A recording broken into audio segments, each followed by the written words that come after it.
Vale, con tots. 5 minutes, whatever. Diu que... Eso es lo que decía. Sí, Cuando tú quieras nos conectamos. Espera un moment. Sí, no? Vale, vale. Sí, vale. Ella ha dit això. La truco ja.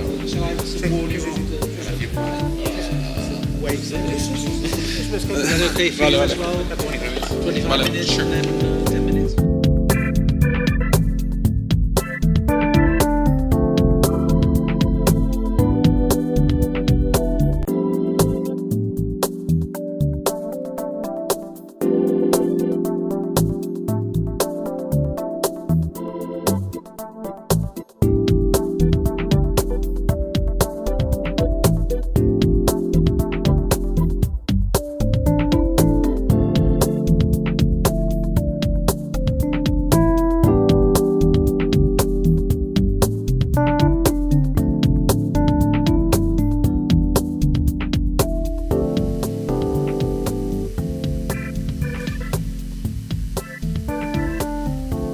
She looks very patient. I don't think she will understand Catalan if we use it. Hi hauria de tenir àudio. Sí, no? Sí, digue-li que parli o alguna cosa. Què fem, comencem? Digueu-li que parli, se l'escolta o no? Veiem? Professor Herring, can you hear me? Can you wave your hand if you can hear me? Crec que no. Move, do something. Crec que no, És no fix, escolta. no? Sembla? No, sí, crec que no escolta. S'està movent? Crec que passa des d'allà. Ah, yes, she is moving. És que... Clar, se l'escoltarà. Si desconectas la cámara, así que...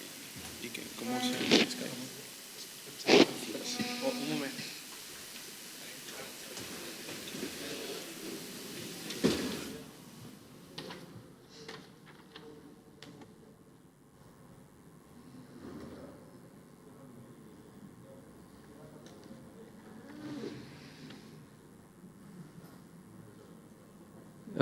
Can you hear us? Professor Herring? I don't think so. Shall we start? Comencem de tota manera? She's speaking. She's speaking, but we have no sound. Està parlant, però no hi ha so. Nosaltres no la sentim. No tinc clar que ens senti. On està enfocat, això? Aquí. És aquí davant. Perquè seria qüestió de dir allò, can you hear me? Ah, vale, o sea, la cámara aquí davant. Com vulgui.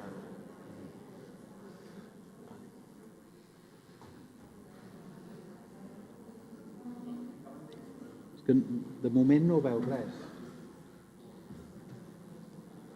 If she can't see anything at all, she doesn't know we can see her. I think it's the sign. You want to put a sign here and show her, maybe? Yeah, but the camera is facing the wall, I think. Quite sure where it is. Un moment. Es pot enfocar la càmera cap a... Cap a vosaltres. Bueno, és que... Un moment. Allà no se l'escolta, no? Sí, aviam, sí. Jo crec que ara t'hauria d'escoltar. Hello, Professor Herring. Ara sí, se l'escolta ella. Ara sí. Ara, espera't. Welcome to Barcelona. Good morning. Vale. Un moment. Sí. You can hear us, can you? Yeah, we can't hear you. Maybe your microphone is turned off.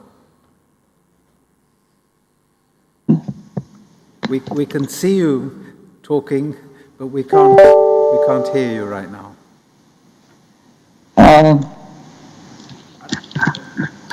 Can you speak again? Yes. Now can you hear me? Perfect. Els seus missatges. Val? Okay. Però que parli per veu millor. Well, well, we welcome you to this session. You will be the third speaker, and first of all, we will have two other speakers, and then I will introduce you. Is that all right? Well, okay.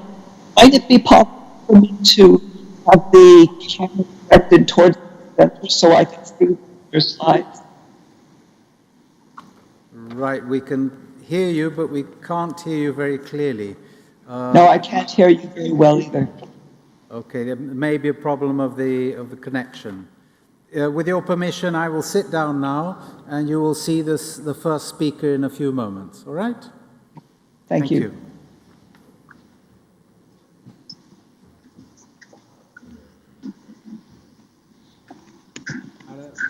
Ara demanem que la primera presentació de PowerPoint es pugui projectar, que és el PowerPoint del doctor Kamran Khan. Jo sí que em sembla que em podeu sentir.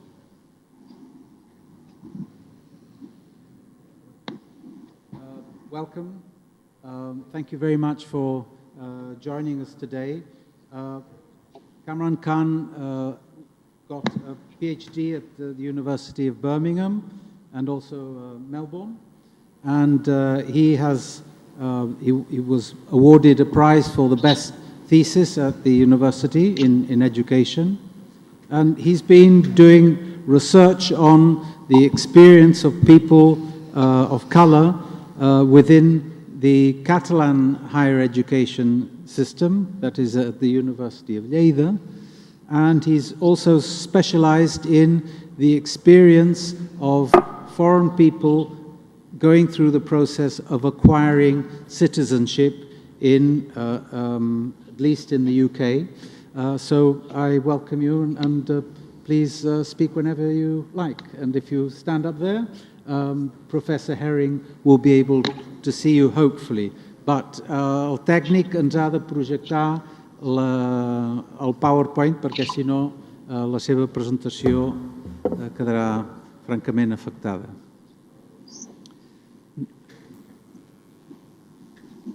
No sé si ho està mirant o no està mirant. Està mirant?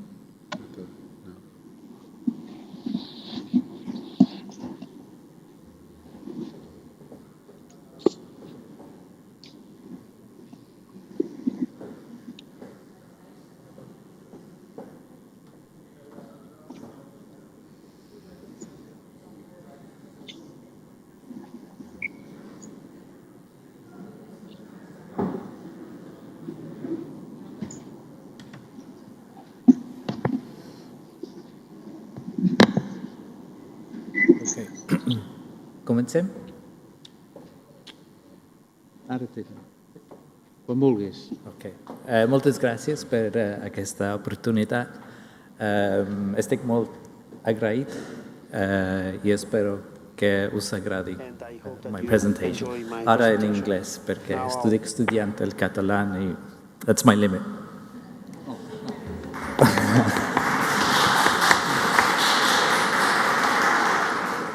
Okay, so for the last 7 years, I've been working on experiences of citizenship, and during those 7 years, I've spoken to around well over 150 people about their experiences of becoming British citizens.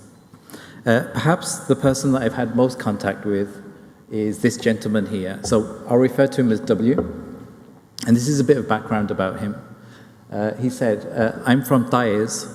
Taiz is a city in Yemen. The people who are in the village, like the farmer, they are not educated people, they are humble people, simple.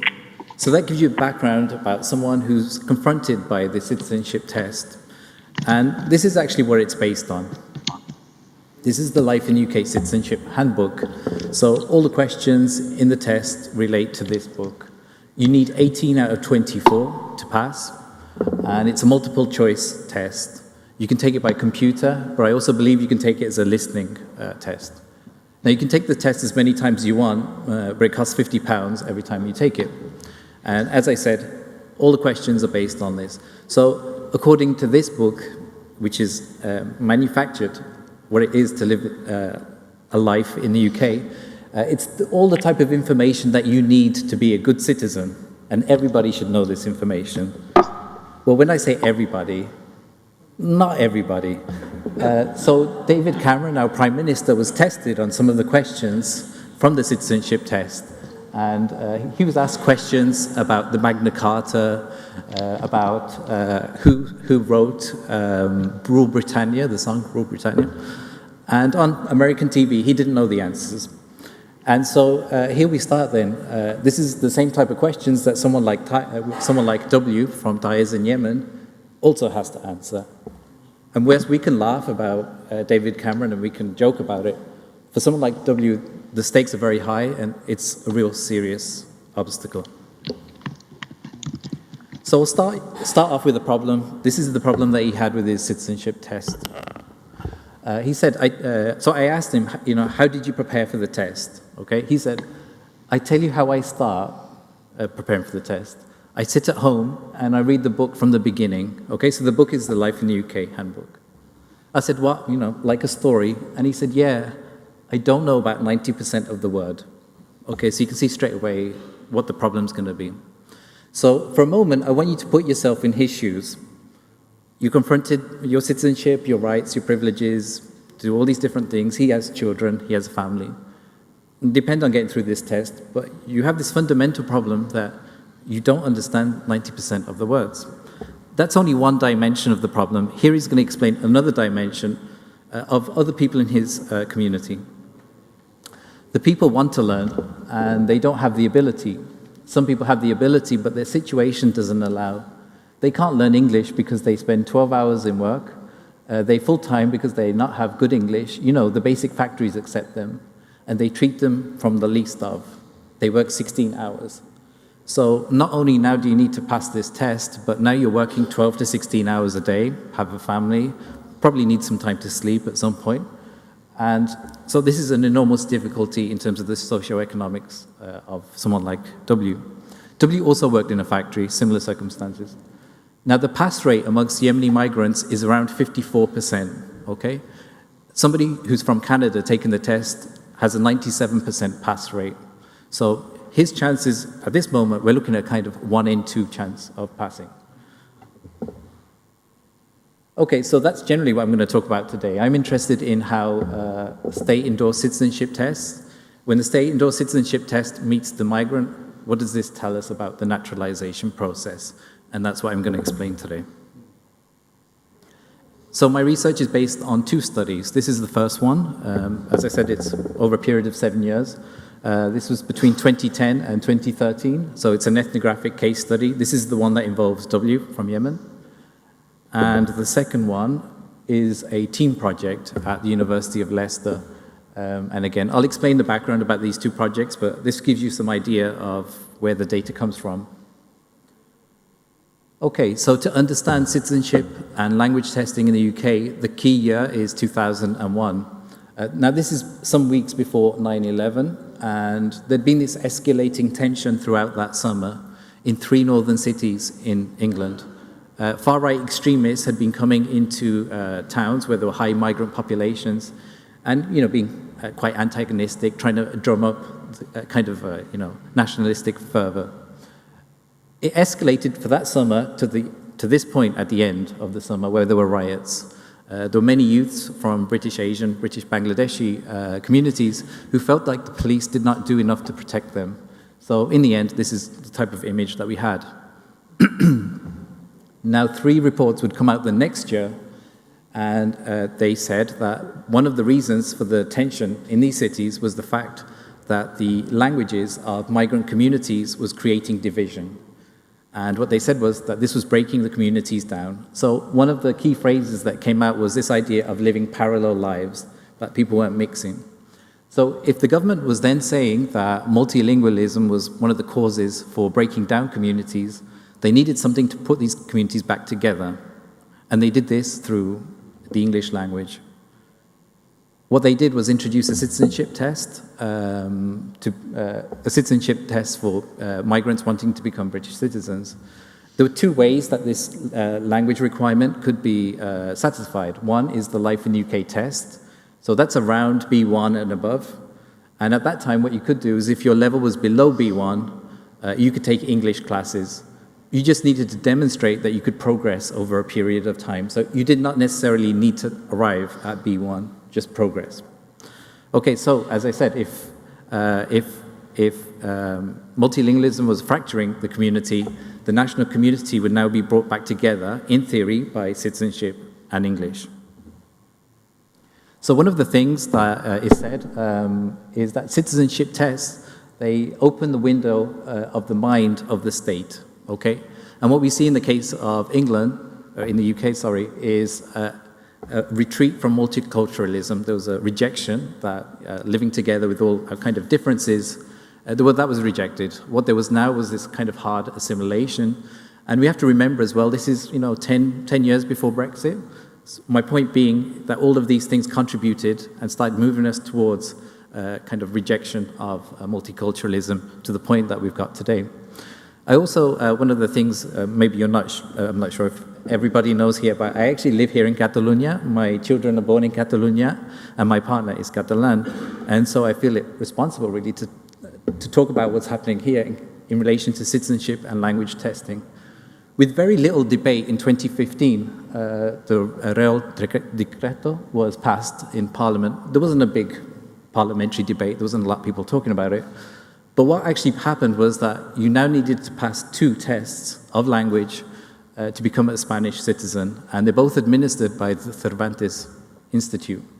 One is the CCSE, the Conocimientos Constitucionales y Socioculturales de España, and the generic teleexam, which I think maybe a lot of people will be familiar with, which has reading, writing, speaking, listening. Okay, now the interesting thing about this is there's only one language that's tested, and that's Spanish. Catalan, Basque, Galician, they're all ignored as, despite the fact that they're co-official languages with status here. So the message clearly from the Spanish government in this case is that there's only one language that matters in Spain, and that's what it's telling its new citizens. Those other languages, Catalan, Gallego, Basque, what the government is transmitting is that you don't really need those. And I think it's important that we monitor this kind of discourse and where it will take us.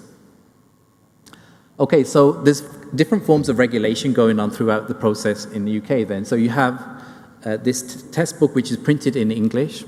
I think it's available in Welsh and Gaelic, but the reality is most people are going to take it in English.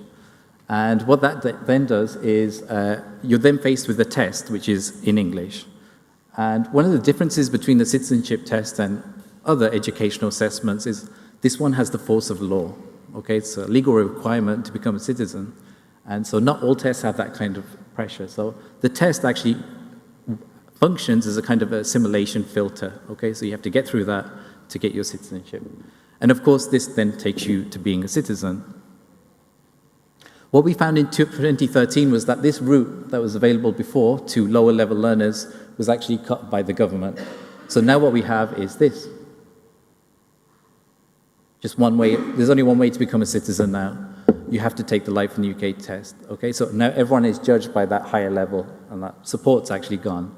You also need to show speaking and listening, and actually all of that doesn't give you British citizenship anymore. It actually gives you permanent residency, which is indefinite leave to remain. So actually what it promised before is you actually get less now.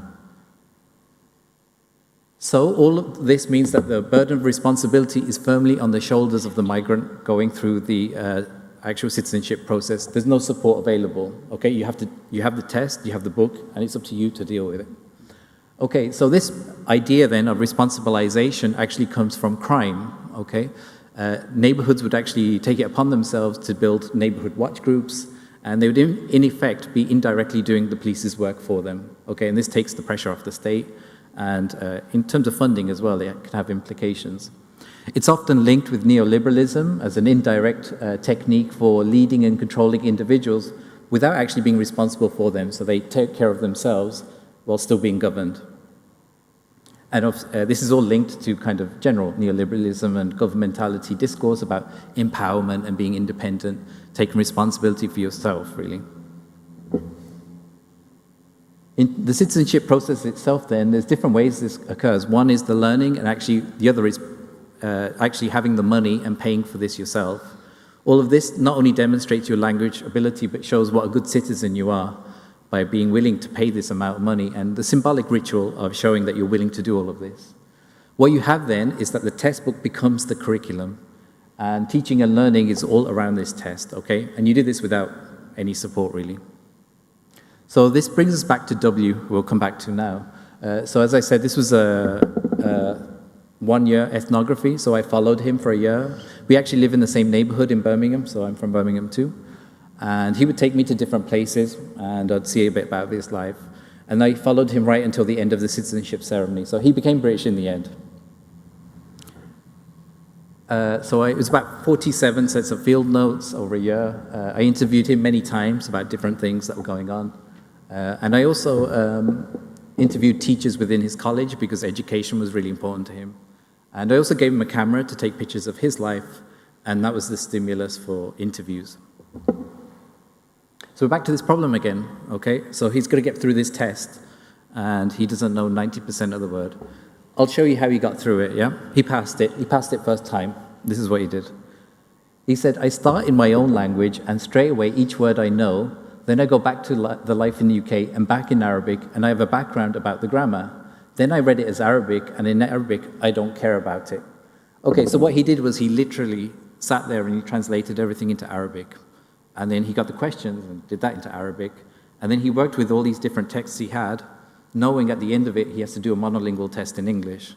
And he figured it out, worked with a while, and then passed. And that's how he did it.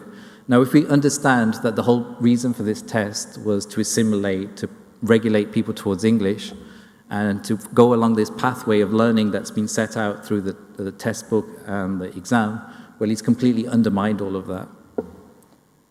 Then he said, I read it as Arabic, and in Arabic, I don't care about it. When I go home, I guess any question, I find life in the UK easy, I have Arabic now. Well, the objective of the test was not actually to test his Arabic. What he's done is, in essence, he's actually converted a monolingual test into a multilingual test using his own resources. His own resources are a factor that's not actually, not accounted for within the preparation material. And if you think back at the beginning, he said he didn't know 90% of the word, and now he's telling us it's easy, yeah? So that takes us on to these leaves. Okay, so they don't appear anything at the moment, but actually they're really central to the research I did. For those of you who don't know what these leaves are, they're called cat leaves, and they're like, in the Yemeni community, people liked chewing them. It has, as you can see, reported to have a stimulant effect similar to that of amphetamines, which is like a scientific way of saying it gets you high, yeah? And so we would meet every week or every 2 weeks, like maybe about 15, 20, 40, 50 men together, and they'd talk about different things. They'd talk about politics, they'd talk about what's going on in the community. But what actually happened was, this was becoming a site for people asking for information on how to get through the citizenship test. They would go to W and say, how did you do it? Can you help me? I'm afraid. What do I do? Okay, so this is actually what happened. People would come to him with much lower level of English. Like, he uses this example here. Some people, they don't know the fruit and vegetable in English. So life in the UK test now is, really high level. So he did the same thing. He said the test was impossible for them to pass. And I said, really? He said, yeah, very hard. And I said, what were they afraid of? Because I'd actually spoken to them already. I knew it was quite difficult. And he said, they're afraid they don't know English. Okay? Same again. This time, he's not learning, he's actually teaching. He said, I make it easier for them in Arabic, yeah? And this is where the leaves come in as well. He said, we chew cat, as you know. So they'd come, chew together, get ready for revision time. And then he would teach them. He said, they have nervous, they want to do the exam still. I told them in Arabic, life in the UK test. Okay, so then in the end, he taught them in Arabic how to do this monolingual English test. And actually, things didn't finish there. The people who passed would then go and tell other people how to pass the test. He said the book has been translated into Arabic and they spread it to other people. Okay, so then now these students have also become teachers. And it actually helped them in their daily lives. He said that helped them to pass and helped them go to entry level 3. Entry level 3 is like maybe A1 or something, like really beginners classes, and helped them go to college. So they were actually too intimidated to go to college before because they said, well, my level's too low, I can't do this. And then that's what happened. Now, it shouldn't be a surprise, all of this, in reality, because the government they actually received a recommendation that they should do this. That a Life in the UK handbook, both in English and in bilingual versions, in as many languages as practical, should be given free to all those United Kingdom residents applying for naturalization. So actually, this was a specific recommendation that the government ignored. We don't know why they ignored it, but actually what we had in reality was a monolingual version that cost £10. We don't know why they ignored it, but they were warned. W then here functions as the kind of language planner within this community. Okay, he doesn't have a teacher telling him, he doesn't have an inspector coming in, he's not part of an educational institution. He's trying to work it out for himself about what he's going to do. And the way he decides is to use Arabic. So what we see on the one hand then is the way in which there's a regulation of monolingualism through the official preparation book and through the test. And what we see in reality is something like this, where it's not regulated in that respect. W can choose what to do, yeah? He actually told me, he said, I don't have someone telling me what to do. I do it myself. And in terms of test preparation and language planning, this is what he decides is best for him and the people in his community. So what we have then is kind of regulatory regimes where we have a highly regulated area of the test preparation material, because this is actually endorsed by the government. They say it's the only official material available. We have the test, which regulates itself. The fact that it's in English already conditions the type of interaction you will have with that test. And then we had before ESOL classes, which regulated to some extent, the teacher can decide how much multilingualism can come into the teaching. And then what I've put here is the unregulated area. You can't account for how people want to learn for themselves, and we've seen the way that they've done this. So that was one study, and now this is the second one, which was with my project team of Leah Bassel, who was the principal investigator, Pia Monforte, Barbara Mitzel, David Bartram, and this was at the University of Leicester. And this was a bit different. It's actually a sociology project, but I was like the social linguist amongst us. So this one's quite different in terms of the data collected. So I interviewed nearly all of those 158 people in London and Leicester. And we interviewed different people at different stages of the citizenship process. So maybe if they were just thinking about it, if they had actually refused in some cases, they were preparing or taking the test. In England, we have the ceremony as well, so if they were waiting for the ceremony. And in some cases, you have an interview. So we talked to people all along that kind of trajectory. The first phase, then, we interviewed people, from anywhere really, who were going through this process. And in the second part, then, we focused on specific communities. So in London, it was the Chinese, Bangladeshi, and Latino community as well.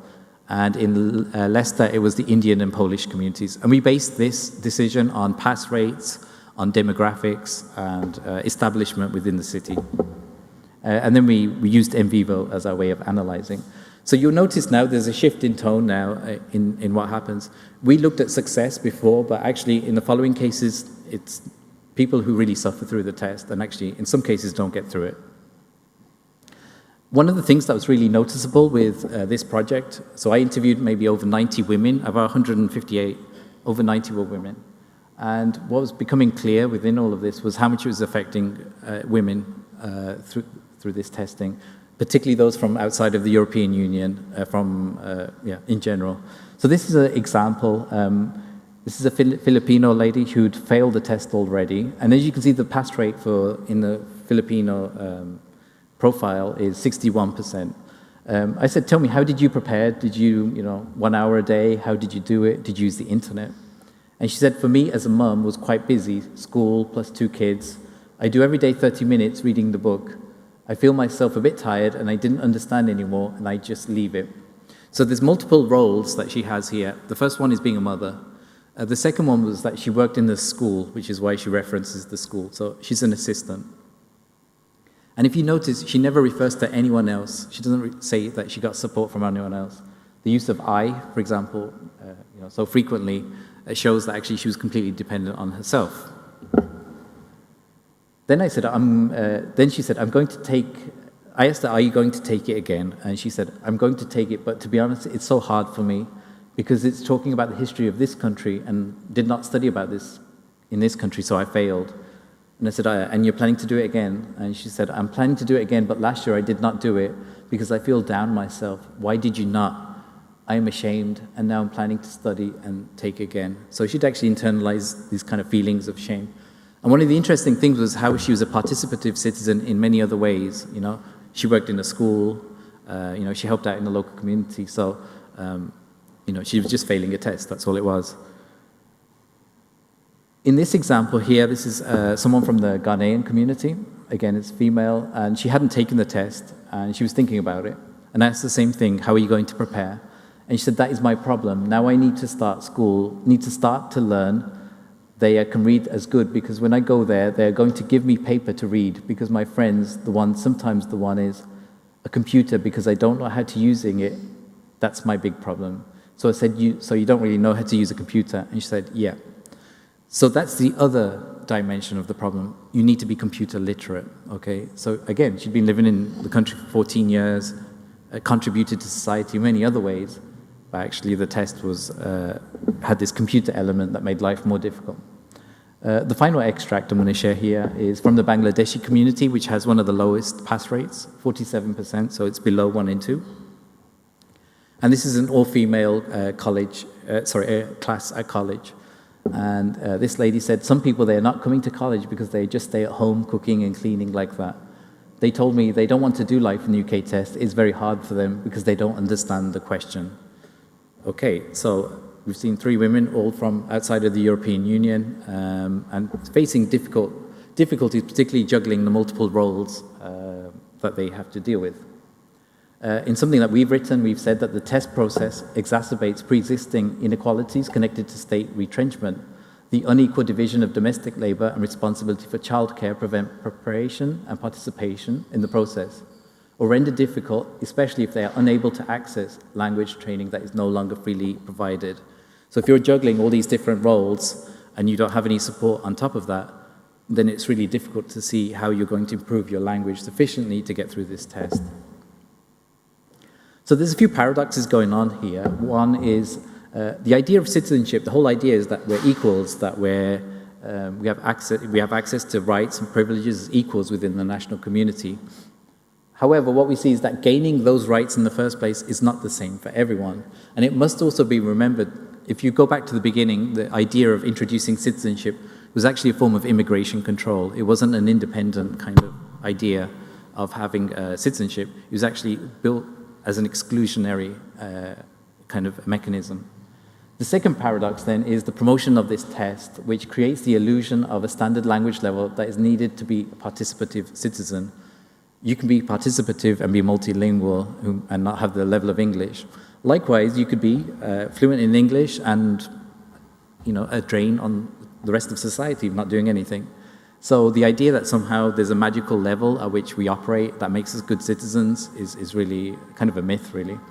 So obviously the distance towards that standard is not the same as for everyone, and it's not experienced in the same way by everyone, as we've seen. So then this brings us on to the idea of what Tim McNamara and Kerry Ryan talk about justice within language testing. So the one thing I want to make clear here is that I'm not suggesting that we need a better test. What I'm arguing against is the idea of having the test in the first place. If we know that it creates this type of social inequality, then we really need to question. If it's marginalizing some of the most vulnerable people in society already, we have to question why we need these tests in the first place. And on top of that, if we extend this to the example here in Spain, thank you. The other thing I want to make caution against is that introducing a Catalan test versus a Spanish test is not the way to go. I believe in the Pla de Ciutadania here in Catalonia for the following years, they have the idea of having access to Catalan classes to support people rather than finding ways to exclude them. And I think by that kind of approach is more likely to be beneficial. So in conclusion, by shifting responsibility to the test takers with little support, it actually makes social inequalities worse. Okay, this idea that somehow citizenship does away with a lot of social inequalities, we see just doesn't play out in reality. what is in the text can be controlled, but how it is learned cannot. And so what we see is these ways of unregulated multilingualism to get through this monolingual test. We see intersectional elements of responsibilization that must be considered. So by that I mean the intersection between language proficiency, for example, and gender, social economics, and all of these different intersections. We need to consider that some are affected by it more than others. And what we see as well is the way in which citizenship testing actually creates injustice. And I think that's something we need to take away with when we think about citizenship testing, whether it's in the UK or it's in Spain or anywhere else. Okay, thank you.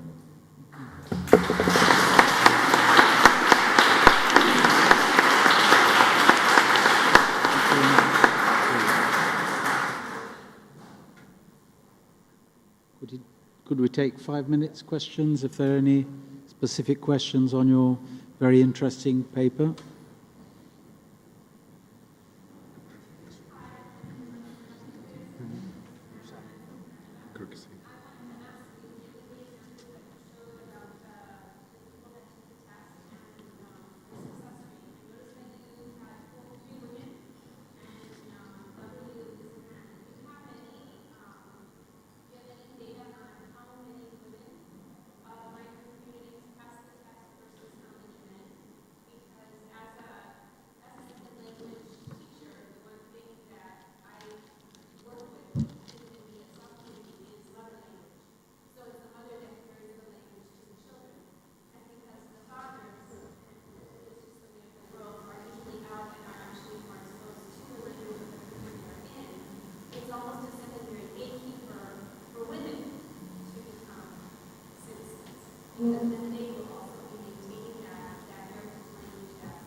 It's actually really hard to get data on this.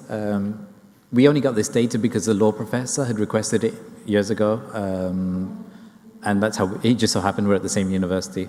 One of the things that I think we discussed in team meetings was the fact that it does need to be that the categories shouldn't be just nationality; they should include the other intersections. So my answer is no, but we actually agreed that that's actually how we do need to be looking at it. Actually, even more so than nationality, actually, we felt. So I completely agree.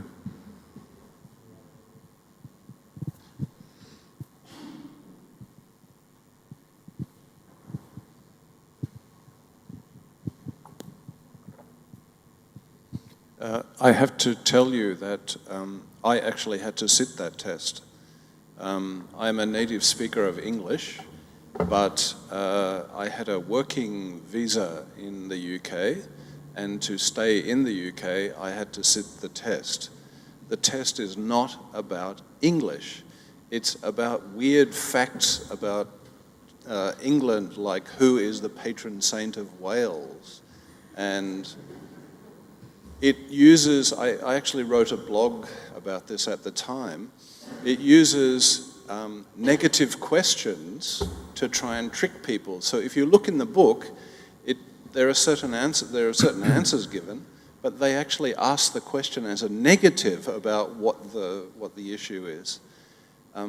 There's a further issue you didn't mention, which is if you're on a working visa and you want to apply to get to stay permanently, you have exactly 30 days before your visa expires. You cannot apply before. You have 30 days, and then you have to try and find a testing center somewhere where they will take the test. And once you've taken the test, you then have to go to an interview. So I actually had to go to Birmingham to participate in this process. So not only is the test there, you've also got to jump through all these other hoops about how the test is being carried out. Yeah, first of all, the question about the language within the test, it's actually a covert language test in some ways because it doesn't tell you in the title it's about language. It's called Life in the UK. So yeah, you're right. It's actually snuck under there. The other thing is that it's different from other tests in as much as the basis of the test is legal requirements. Now, the legal requirement is officially sufficient knowledge of life in the UK and sufficient knowledge of language in the UK. The test actually tells you it's one of them, but it doesn't tell you it's the other. So yeah. The second point you said about the test centers is really important. So you need to find a test center, which is not easy because since 2013, they've cut down the amount of test centers, and only certain, I think it's Trinity, examiners, only they're allowed to have accredited centers. You can come to your own conclusions why it's only them, but the fact is that they've been cut, and that makes it really difficult. We had a case, for example, where a mother had a really young child, and then she had to leave it to go to another city to take the test and all these things. It's actually extended to other countries because in the UK, if you marry someone from outside of the European Union, they must demonstrate the level of English in their own country before they come. Now, what's happened then is, as part of cleaning up the amount of test centers, you've even got fewer test centers in that country before you come. We had one guy from India who had to travel 8 hours to find a test center. If he failed, he'd have to come back again 3-4 months later. So the test center is part of the immigration control stuff, absolutely.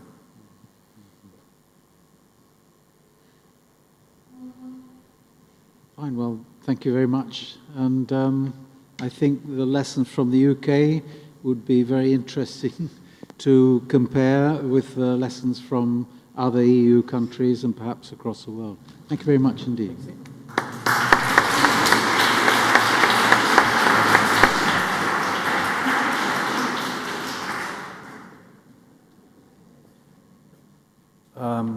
Being aquí per la professora Herring, I'm here just to introduce Eddie Avila, Suma Haipu. Good afternoon, buenas tardes. En Aymara, ¿cómo sería? Quechua. En Quechua. Muchas gracias por venir. I'm speaking in English for Professor Herring's benefit. Our next speaker is Eddie Avila. He is director of Rising Voices, which is an initiative of Global Voices. One of the primary objects is Activismo Lenguas, which seeks to support indigenous digital activists in Latin America, working to revitalize their native languages by using digital media and the internet. I think you started as a volunteer writer with Global Voices and later became its Latin American editor. You also co-founded the Voces Bolivianas project and helped to train in digital media indigenous students in El Alto, and that led to the creation of the first Aymara language blog. So your paper on how indigenous digital activists are leveraging the internet to revitalize their native languages will, I'm sure, be very, very interesting. Thank you very much.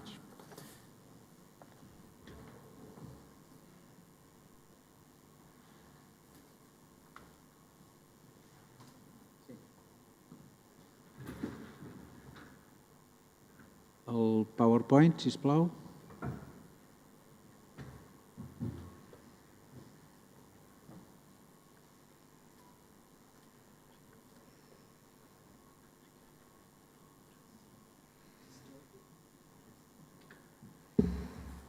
Does it show up on here too? No. Okay. Thank you very much. As was previously mentioned, my name is Eddie Avila. I'm with Global Voices. I'm the Rising Voices director there. I just want to thank LInguapax for the invitation to this event, and congratulations on the 30 years anniversary.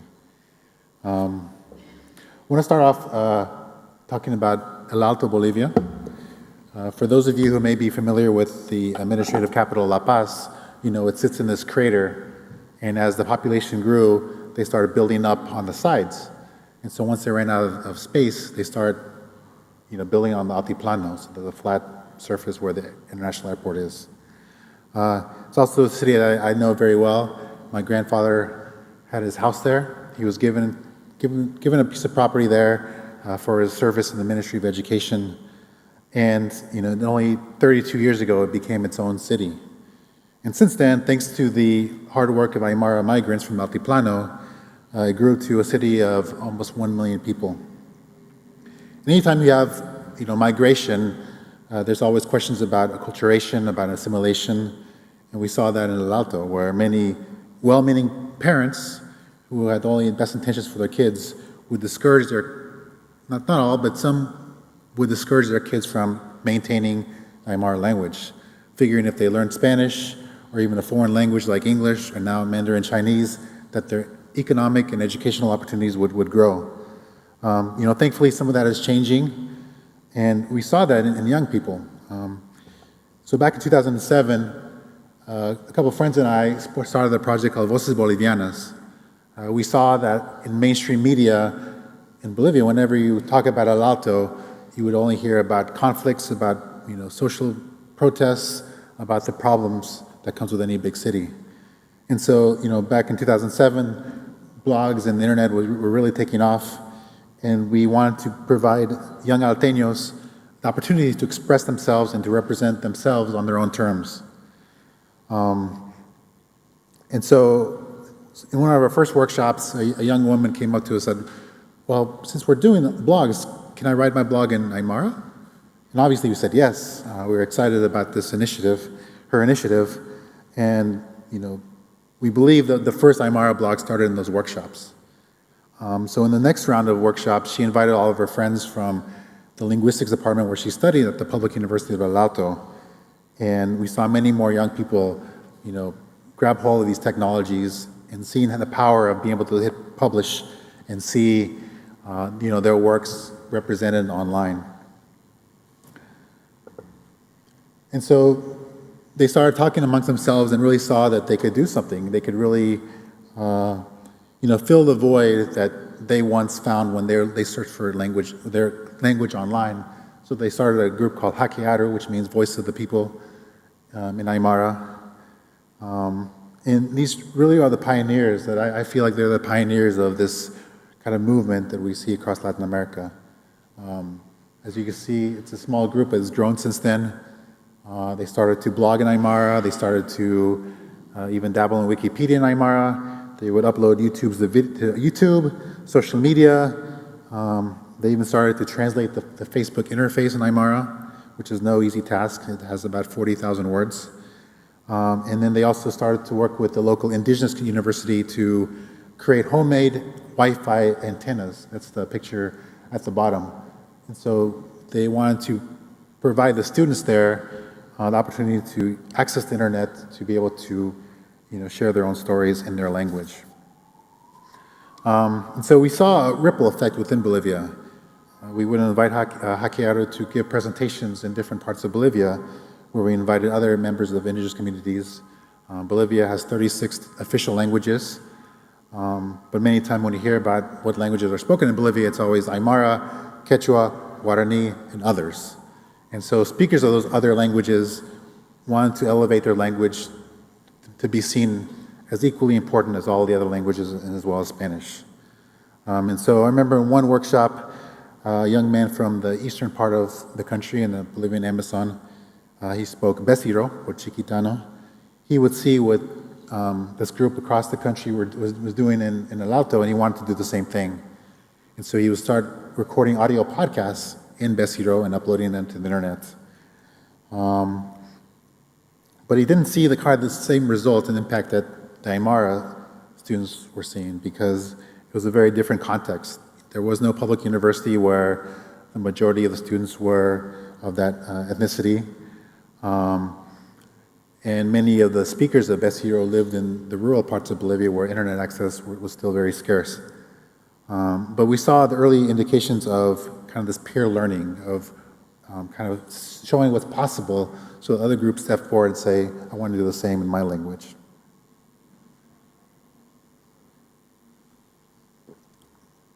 And so this kind of movement, we together with different groups, and one in particular in Oaxaca, Mexico, we started to see how we could mobilize support for these groups.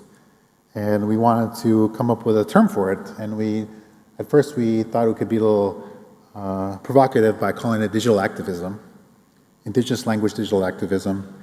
And it was kind of controversial, and some people embraced it, some people didn't. Some parts of Latin America, being an activist could put you in hot water. It could, label you as a troublemaker. But, when discussing it amongst some of the participants in our program, it really did capture kind of the essence of what they were doing. It wasn't necessarily just texting in their language to one another. It wasn't just writing on their Facebook wall in their language, but it was seeking a change, in their local communities on a regional or national level. But it was kind of this purposeful work towards, create a new generation of speakers, encouraging changing attitudes. And so we kind of stuck with the term for now. And so at Global Voices, we wanted to see how we could kind of formalize the support to these communities that wanted it, support in their language. And so we started this initiative called Activismo Lenguas, language activism. You can see the website there. And we started with a series of gatherings.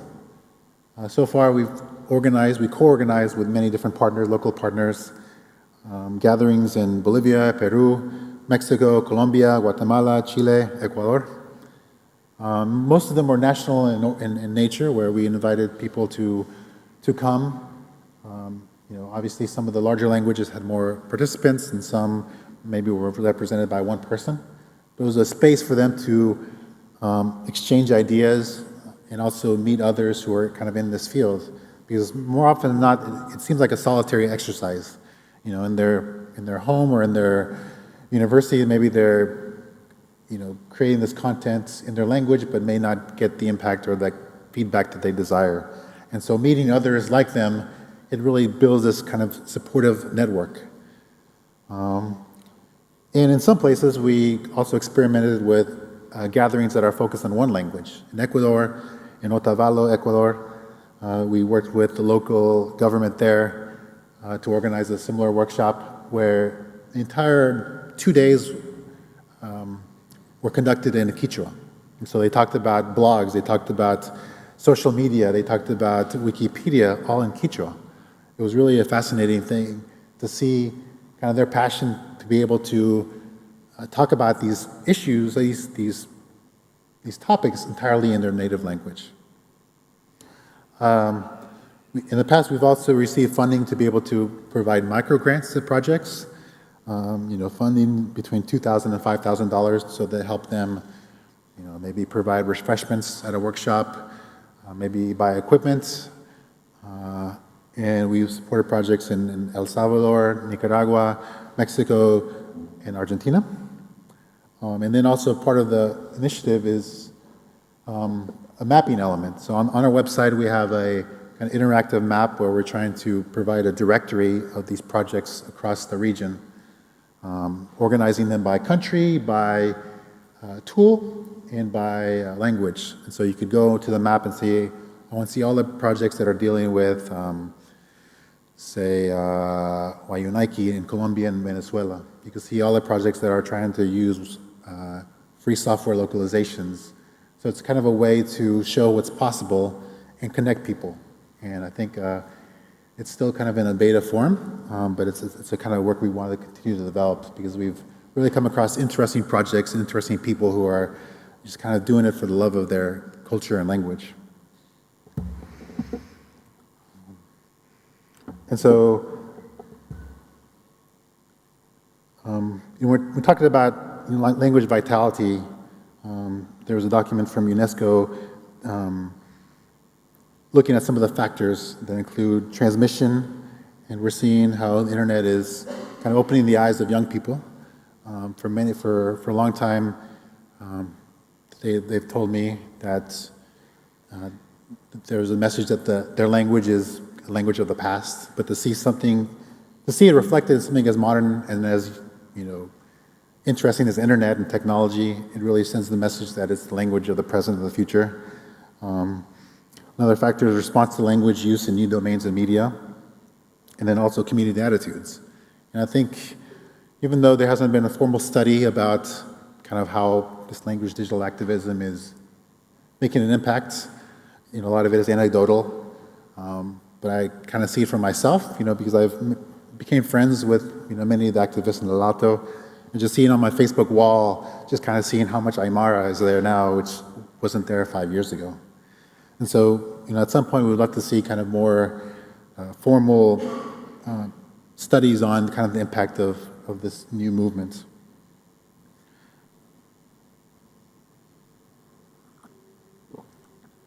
And from this mapping, we've seen many examples, as I mentioned, and sort of this kind of do-it-yourself approach, where these young people aren't waiting for the government to come forward and start these processes. They're not waiting for corporations to come forward to start this process, but they want to take this on their own, and they want to be part of the solution. So I just wanted to share a few examples of some of the projects we've come across. Some of them we've worked with directly, and some of them we just happen to be fans of. The first one is from Chile. It's a project called Quimeltue that's working with the Mapuche language, Mapudungun. It's actually a project that I nominated for the LInguapax Prize earlier this year. It's a Mapuche school teacher in southern Chile who teamed up with an artist in Santiago to come up with educational materials that are downloadable, that are free for any teacher or student that want to learn the language. This is one that they created a set of emojis in typical Mapuche dress, but also you can see some of the words behind it. And it's a really interesting example of partnerships between speakers and then also supporters of the languages. The teacher, Victor Karilaf, as I mentioned, he's a school teacher. He teaches the language to young people in this town. To get them excited, he even recorded a version of Despacito in the language, as you can see online, if you can find online. Also, there's adaptations of popular comics like Spider-Man and Zapoteco, where basically you just take the pictures and translate the words to get young people excited. There's a YouTube channel called Waterpot, which is a dubbing site in Guarani. And so a group of friends has started finding clips of popular movies, popular cartoons, and dubbed it. And it's really high quality stuff, but it's not anything official. They didn't get permission from George Lucas or from the director of Forrest Gump to do this, but it's something that they wanted to do on their own, and it get lots of visits. This is a Twitter account in Peru called Hablemos Quechua. It's another example of a partnership between a language activist and hackers in Lima, where it's an automatic bot. So every once in a while, it draws from a database to share words in Quechua. It has maybe about 25,000 followers at this point, maybe a little more. But you receive notifications on your phone if you want to learn Quechua. This is an online radio station in Yucatan, Mexico. It's called Radio Yuyum. And so they're kind of leveraging free software to create an online radio station to transmit in Maya Yucateco. This young woman, Yasmin Novello, she's also a very accomplished singer. You should find her on YouTube. She has a really incredible voice. There's Wikipedia native languages. We recently wrapped up a study on Wikipedia native languages Latin America. It was a collaboration with the Wikimedia Foundation. Currently there are 4 official sites, Quechua, Aymara, Guarani, and Nahuatl, and 32 incubator projects. So these are smaller projects that hope to be one day active and official. And in our study, we thought there would be a lot of activity because we saw 37 different sites already created. But upon closer look, none of them were created by native speakers. And it's sort of the chicken or the egg question. And many, again, well-meaning people said, okay, if we create this site in and say Otomi in Mexico, that then the speakers will come. So the problem is that this wasn't something that the community asked for, but rather something that people thought they should have. And so that's kind of really the opposite of what we're trying to do in Activismo Lenguas, is to not impose that they need to use their language online, but if they want to, we're here to help. This community of mentors and like-minded people are also available. There's also Firefox in indigenous languages in Latin America. There's a project called Mozilla Nativo, where a group of mentors support those who want to translate the Firefox browser in native languages. There's a couple complete versions, because I think for Firefox you need to translate something around 10,000 words, 10,000 strings. And in many cases it's difficult because there's maybe a lack of terminology in those languages. And so there's Cachiquel from Guatemala and Triqui from Mexico that are, I think it's 100% complete.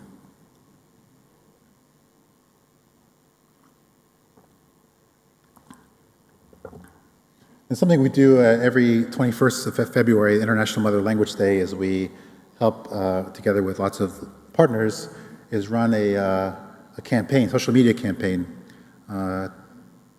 3 and 2 years ago, we did a Tweet in Your Mother Language campaign where we encourage people to send out a short tweet in their mother language.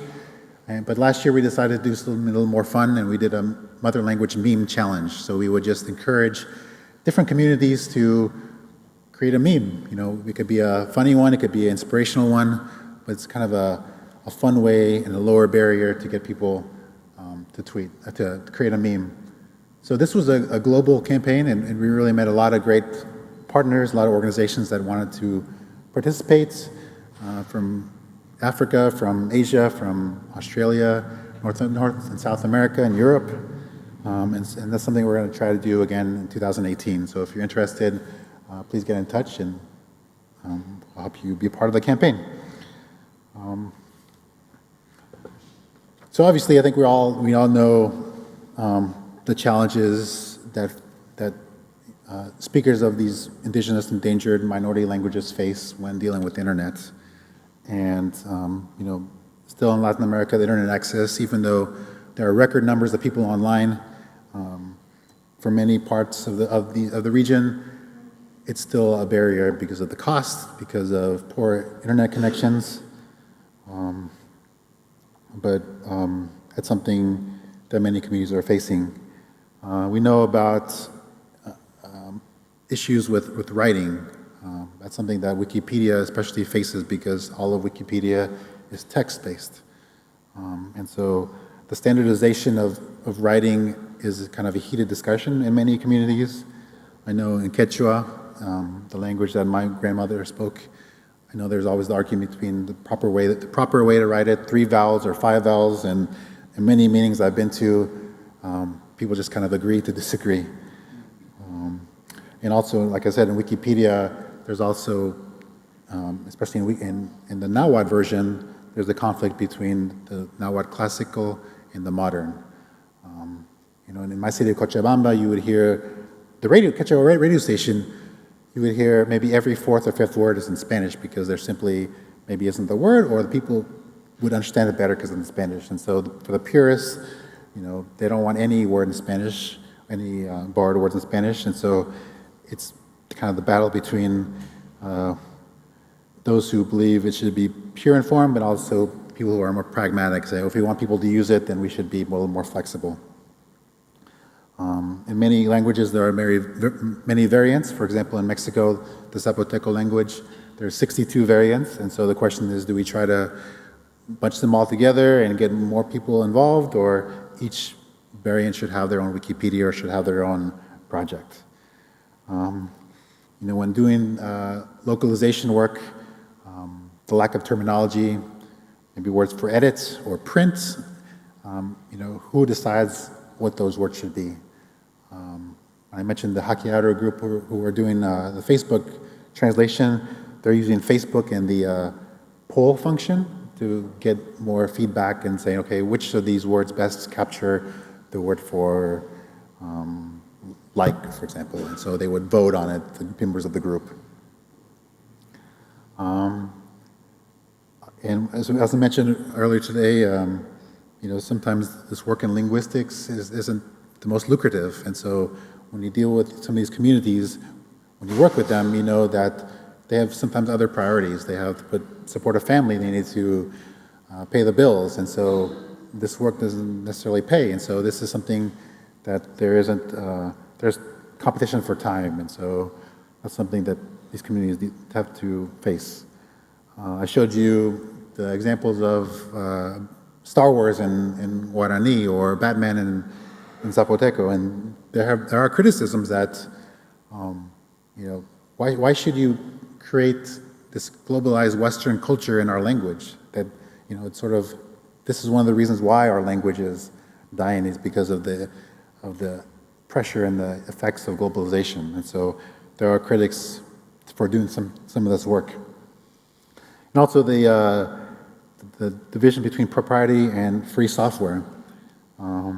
Many large corporations are in essence, gatekeepers to these languages, that they allow,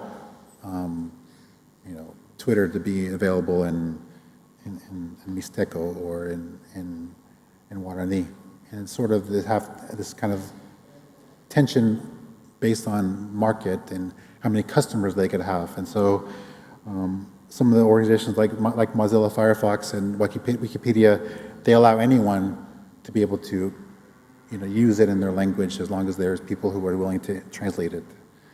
But I think these challenges, we've seen the opportunity for these groups to solve these challenges together. So what may work in one part of the world, one part of the region may work in another, but I think it's only possible to have those connections to be able to discuss that.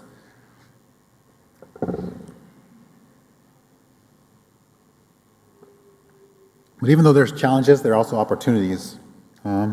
Now there's access to more affordable devices where the camera and the microphone are getting increased quality every year.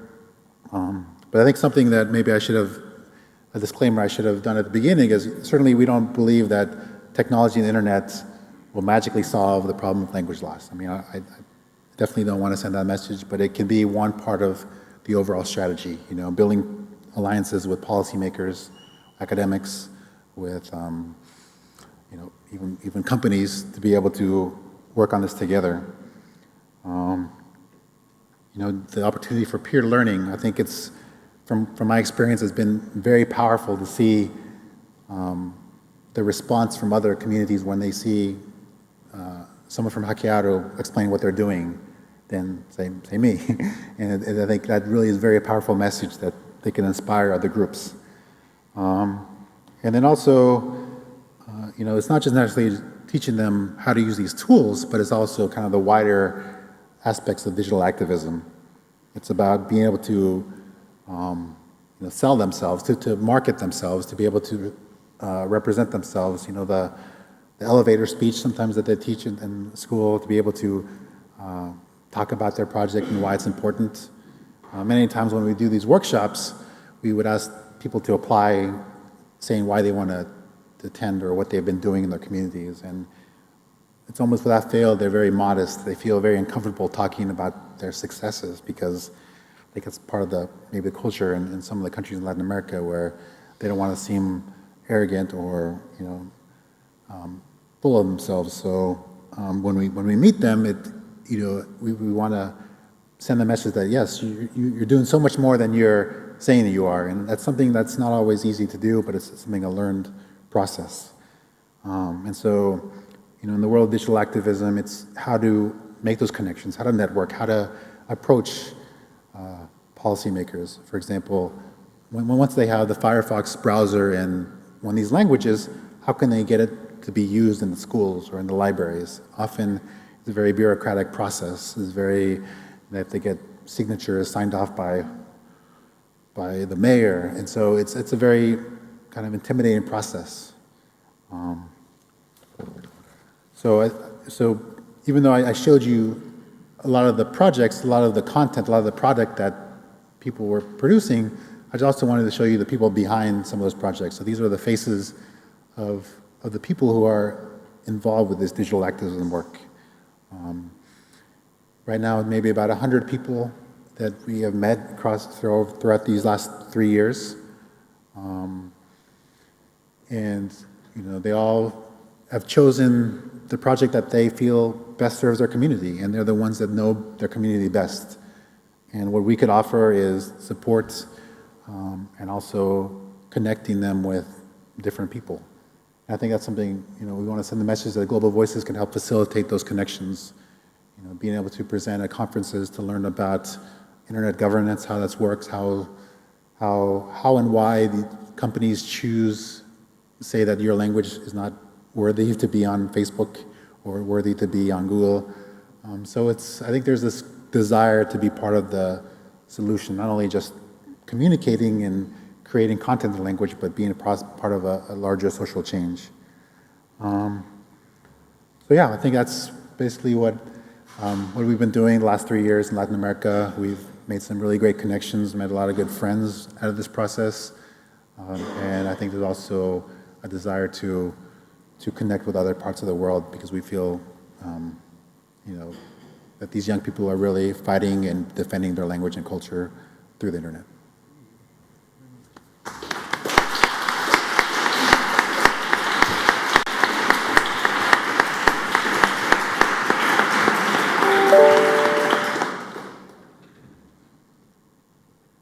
No sé qui té el micro en aquest moment.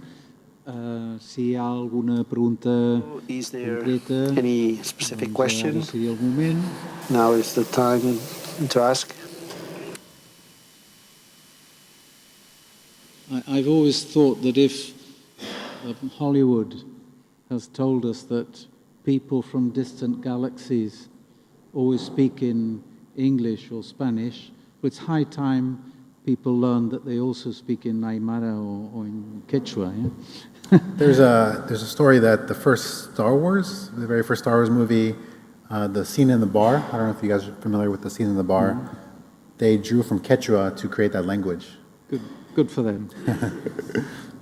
Hello, thank you very much, Mr. Avila. I think it's an incredible project that you're making. And I wanted to ask, well, my name is Sylvia, I come from Pompeu Fabra University, Universidad Pompeu Fabra. I actually have a very good friend who is struggling to get Catalan into LinkedIn. So I wanted to ask you, because you said Wikipedia, you can just pretty much write in any language and they will publish it. But I imagine Facebook and LinkedIn, you need to ask for permission. So given my friend's experience, he's been really struggling and he doesn't quite get it. He doesn't quite get Catalan to be one of LinkedIn official languages.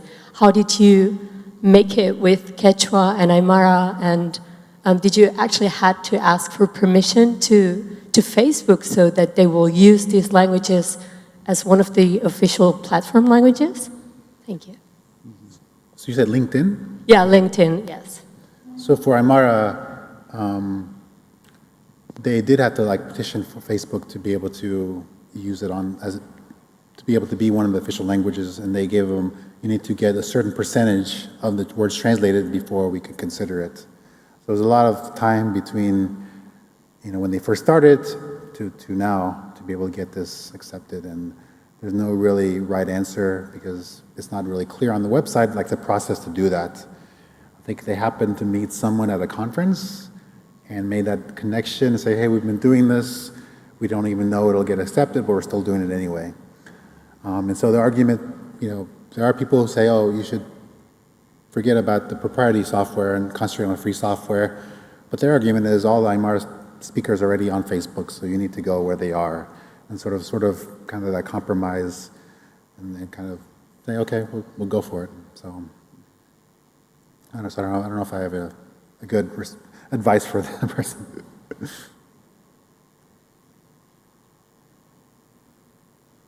Great, we're running, we started late, we're running a little late, but I'm very grateful for both of you for being spot on the timing.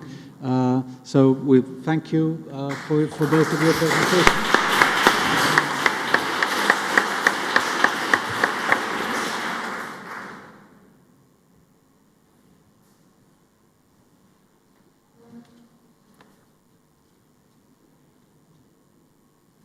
Well, it will be a great privilege and honor to be able to present Suzan Herring as soon as she comes up on the screen.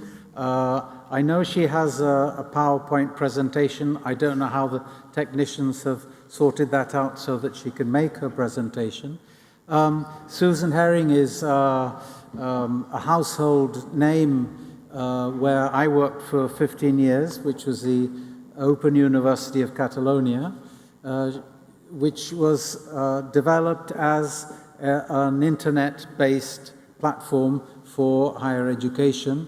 And she started working in the field of language and the internet more or less about the time that the Open University of Catalonia was being designed, in the mid-1990s, in fact.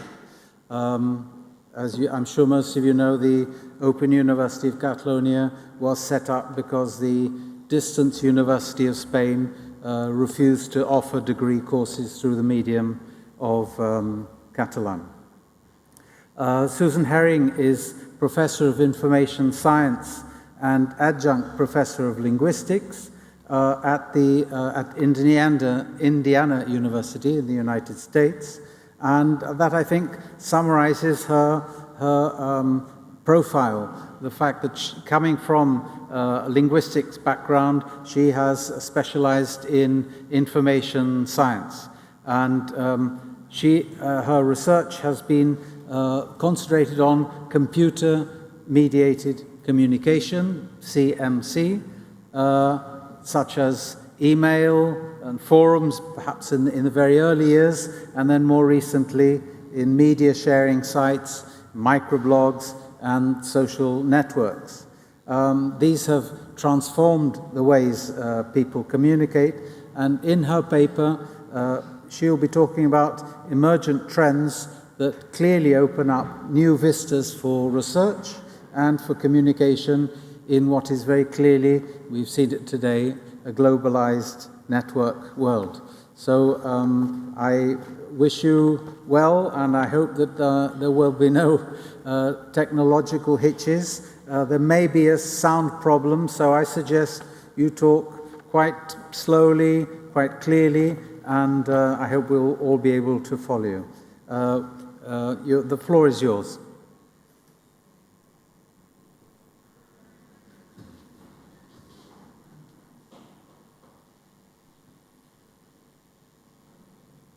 Just one moment.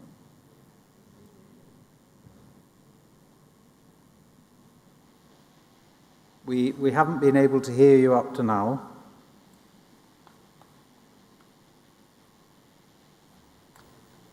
You start counting. Hopefully, before you get to 100, we'll be able to hear you.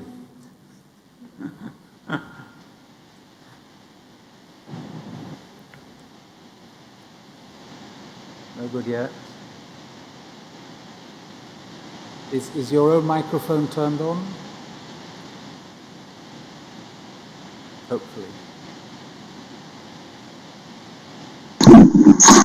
Testing, 1, 2, 3. We can now hear you. If you could speak fairly quietly and slowly, I'm sure we'll be able to follow you. Thank you very much. Okay, quietly.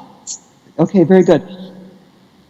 I have been noticing that the audio is continuous, but that the video has a tendency to freeze up. And if my image freezes up, I suggest one simple thing you can do is just click on the video icon, click it off, and click it back on again. It may cause the screen to move again. That's the experience that I'm having from my end. Well, everybody, and this is very odd because I can't see the audience at all or hear you. Let's see, can we turn the laptop? See the audience. Hi, great to see you. I just found out moments before this panel that I was not going to be able to present my PowerPoint slides through the laptop in the room here. So we're making do, we're improvising. And I am going to try to share my screen with you because there's a lot of information in my slides that my talk won't make a lot of sense without it. So I'm going to start screen sharing, and hopefully this will work. Now you can let me know, can you see my screen? I see somebody with a thumbs up. Okay, so now if I go to my PowerPoint slides, Perfect. hopefully you can see this as well. Okay. Can you see my PowerPoint slides? Yes. Thank you. So I'm happy to be able to join you today via distance technology, although I would rather be there in person to enjoy a glass of wine with you after the conference and talk about the very interesting presentations, such as the one we just heard by Eddie Avila. Eddie, I hope you'll share your slide with me at some point because I wasn't able to see your slide. I don't need to say too much more about me because I was presented very nicely, but because I was warned that I shouldn't be too technical in my presentation because the audience is made up of linguists, I did want to reassure you from the outset that despite being affiliated with the School of Informatics, Computing, and Engineering, I am also a linguist. Nowadays, I focus on computer-mediated communication. But my degrees are in linguistics from UC Berkeley, and I did field work for my dissertation in Tamil Nadu, South India. Moreover, I've studied multilingual computer-mediated communication. Brenda Dannett and I co-edited a volume on the topic 10 years ago, as well as co-authoring discourse studies of computer-mediated communication in languages other than English, and macro-sociolinguistic research comparing several languages and as many as 50 languages in one study. But all of that previous research that I did was focused on text, as indeed has most CMC research until quite recently.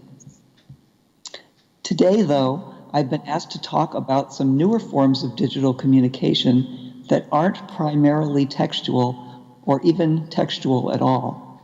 I will focus specifically on three emergent phenomena: interactive multimodal platforms, or IMPs, graphics-mediated CMC, or GCMC, and robot-mediated communication, or RMC. IMPs are web platforms that support a convergence of channels or modes, text plus audio, video, and/or images, for user-to-user communication. Graphical CMC is textual CMC enhanced by the use of graphical icons, such as emoji, stickers, animated GIFs, photographs, and so forth. And robot-mediated communication is human-human communication in which at least one party is telepresent through voice, video, and motion in a remotely controlled robot. Now, at first glance, these technologies seem very different. In terms of location in space, web platforms are located on the internet, of course, whereas graphics are used both on the internet and with mobile devices, and robots are mechanical objects in the physical world. With regard to time and persistence, graphics exist prior to their use, often as sets of emoji or stickers, whereas web interaction occurs as it occurs to existence, and it persists after that, whether it's synchronous or asynchronous, whereas robot-mediated interaction occurs in real time and it leaves no persistent record. Finally, with regard to involvement of text, text plays a key role in web-based CMC, whereas text and graphics together co-construct GCMC, and text plays no role at all in most robot-mediated communication. So why even talk about these three things together? And the reason is because all three in addition to being used around the globe with increasing frequency, mediate human-to-human communication, support social as well as task-related communication, and involve multiple modes or channels. And thus they fall under the broad umbrella of computer-mediated communication, defined in multimodal terms. So this slide shows a visualization of that umbrella, where computer-mediated communication is mediated by different technologies such as text, audio, video, robots, and graphics. And you can see here on this image where interactive multimodal platforms is situated, involving text plus a combination of the others. Robot mediated communication, mediated by robots, of course, but has close affinities with video conferencing on the one hand, and avatar-mediated communication in virtual worlds on the other hand. And finally, graphics-mediated communication, which involves phenomena such as graphical avatars, GIFs, emoji, image macros, profile pictures, and so forth. Now, having established these preliminaries, in what follows, I first present background information on each phenomenon, show examples of each, briefly summarize the research findings, because this is a very broad and rather superficial overview of necessity, and discuss cultural differences that some are already evident in the early stages of the development and use of each emerging technology. I'll conclude by considering the future outlook for these technologies and for digital communication going forward. So first is interactive multimodal platforms. IMPs are web platforms that support a convergence of modes. They are first and foremost a convergence phenomenon. Users can comment on multimodal content via multiple modes on a single website or device, and this is something that's new. The modes may be synchronous or asynchronous or both. Because everything is on one platform, IMPs are interesting to study in relation to questions about mode choice, mode effects, and interactions across modes. An early example of an IMP is YouTube, as shown in this slide. Media sharing platforms such as YouTube allow user text comments to be added below a prompt, such as a video, an image, or a news story. On YouTube, users can also respond to a video with another video. And so the orange circles here are circling the top text comments and the top video comments that are listed below the entertainment.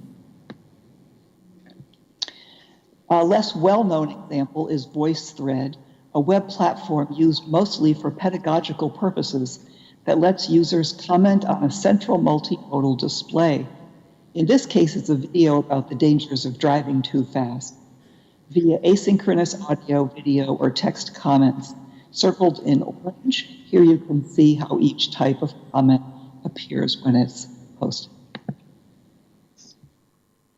The microblog Tumblr allows users to embed dynamic images, animated GIFs, as well as static images inside posts. The posts may also contain text, and text may be superimposed over the images, as in this example, which reads, "You know, it's a shame. Tom Hiddleston knows two different Sherlocks," and then there's pictures of them, "and hasn't appeared in either of their stories. Unacceptable." Finally, this is my Facebook page. Facebook is the most popular IMP in the world. It's a place where people share photos, videos, news stories, and other multimodal content, and it also supports several kinds of CMC. Asynchronous status updates, synchronous chat, and audio and video chats as indicated by the orange circles. Research has found that text is still the preferred mode in IMPs. This may be because of its familiarity. We've also found that communication tends to be more negative and sarcastic in text than in voice, images, or video. Moreover, voice is more social, and images tend to be more emotionally expressive than text. Of course, there are also differences across platforms according to the modes that the platforms make available. Do they involve speech or writing, for example, verbal language as opposed to graphical communication? and according to the activity level, demographics of the users, and the activities and cultures of use for each platform. From a global perspective, certain trends can be identified. First, there is quite a bit of international participation on IMPS in many languages, and this is especially the case in popular media-centered forums, for example, forums about popular music, popular YouTube celebrities, movies that may have become known across cultural boundaries. There's also a trend, an ongoing trend, as Eddie Avila just mentioned, towards the localization of platforms in languages other than English. Facebook at present offers 168 language options, including real languages from Aymara to Uzbek, as well as playful varieties such as fake Arabic and pirate English. And there also is a trend for US-based platforms to dominate globally, except in Russia and China. So this map, which I hope you can see, was created by an Italian journalist. He's been mapping social network sites since 2009. This is January 2017. And as you can see, Facebook, which is the blue color, is the most popular social network site in the world, especially in the Americas and Europe, but also in Asia, the Middle East, and large parts of Africa. Only Russia and China have their own popular social network sites, VKontakte and Odnoklassniki in Russia, and Qzone in China. There's a little bit of LinkedIn and Instagram there too.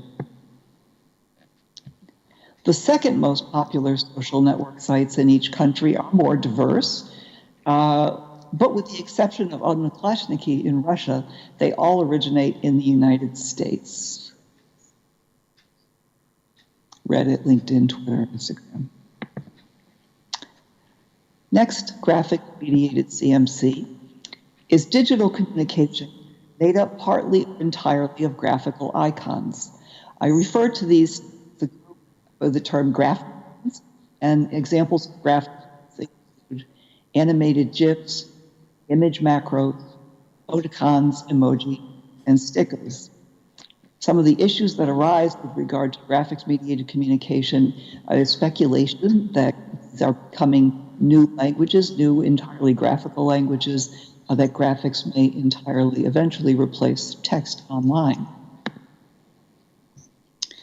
These are some examples of animated GIFs. All three of these images express the concept of feels or feelings or intense emotion, but they express it in different ways. This slide shows examples of image macros that are also popular memes associated with playful language styles. If, in case you haven't heard of them, lolcats represents how cats would type online if cats could type, and that includes bad spelling and certain non-standard grammatical constructions such as double inflected modal auxiliaries. In, for example, classic I can has cheeseburger example. Doge language represents dogs as eager, saying things like wow, emphatic, and rather simplistic, very much, and with a grammar characterized by violations of co-occurrence constraints in English, for example, much trust, such awake, and so forth. This slide shows examples of emoticons, emoji, and stickers on Facebook. Specifically, the examples are the laugh, wink, cry, and kiss. And you can see similarities and differences, increased complexity. Now, there are also some who say that emoji in particular are evolving into their own language.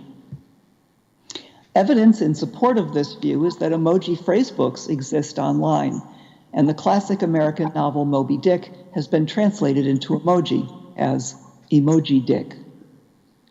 So on the left, we can see an emoji phrasebook. For example, I'm pregnant is represented as a couple in love, a glass of wine, little feet, and an anguished expression. On the right is an example of the lyrics of a Lady Gaga song partially translated into emoji. I stand here waiting for you to bang the gong, to crash the critics saying, is it right or is it wrong? If only fame had an IV, baby, could I bear being away from you? I found the vein, put it in here. I live for the applause, applause, applause. I live for the applause, applause, live for the applause, applause. Now, there are many reasons why emoji are not like languages. For example, they primarily consist of concrete words, especially nouns and some verbs, and there are very few abstract grammatical indicators. They're restricted to linear order and impossible to embed concepts and so forth. So there are many ways in which they are not like language. Research has found that graphicon use indexes mood and personality of the individual. However, although they tend to be initially used to express emotion in close personal relationships, pragmatics functions tend to extend and conventionalize over time. Graphicons can also convey propositional content. They can stand alone as turns in conversation. However, often their use is associated with ambiguity and requires negotiation of meaning. Depending on a variety of factors, even people from the same culture read strings of emoji very differently. So for example, a sequence of a finger-pointing emoji followed by a wind-blowing emoji can be interpreted by one person as, they found him and he ran away, and by another person as, you farted. The problem of, this is example, I didn't make this example up, example from literature. The problem of interpretation is exacerbated when cultural differences come into play. First, it should be noted that emoji and stickers originated in Asia and spread to the West and are continuing to do so. That relationship notwithstanding, there are cultural differences in the interpretation and uses of emoji and stickers.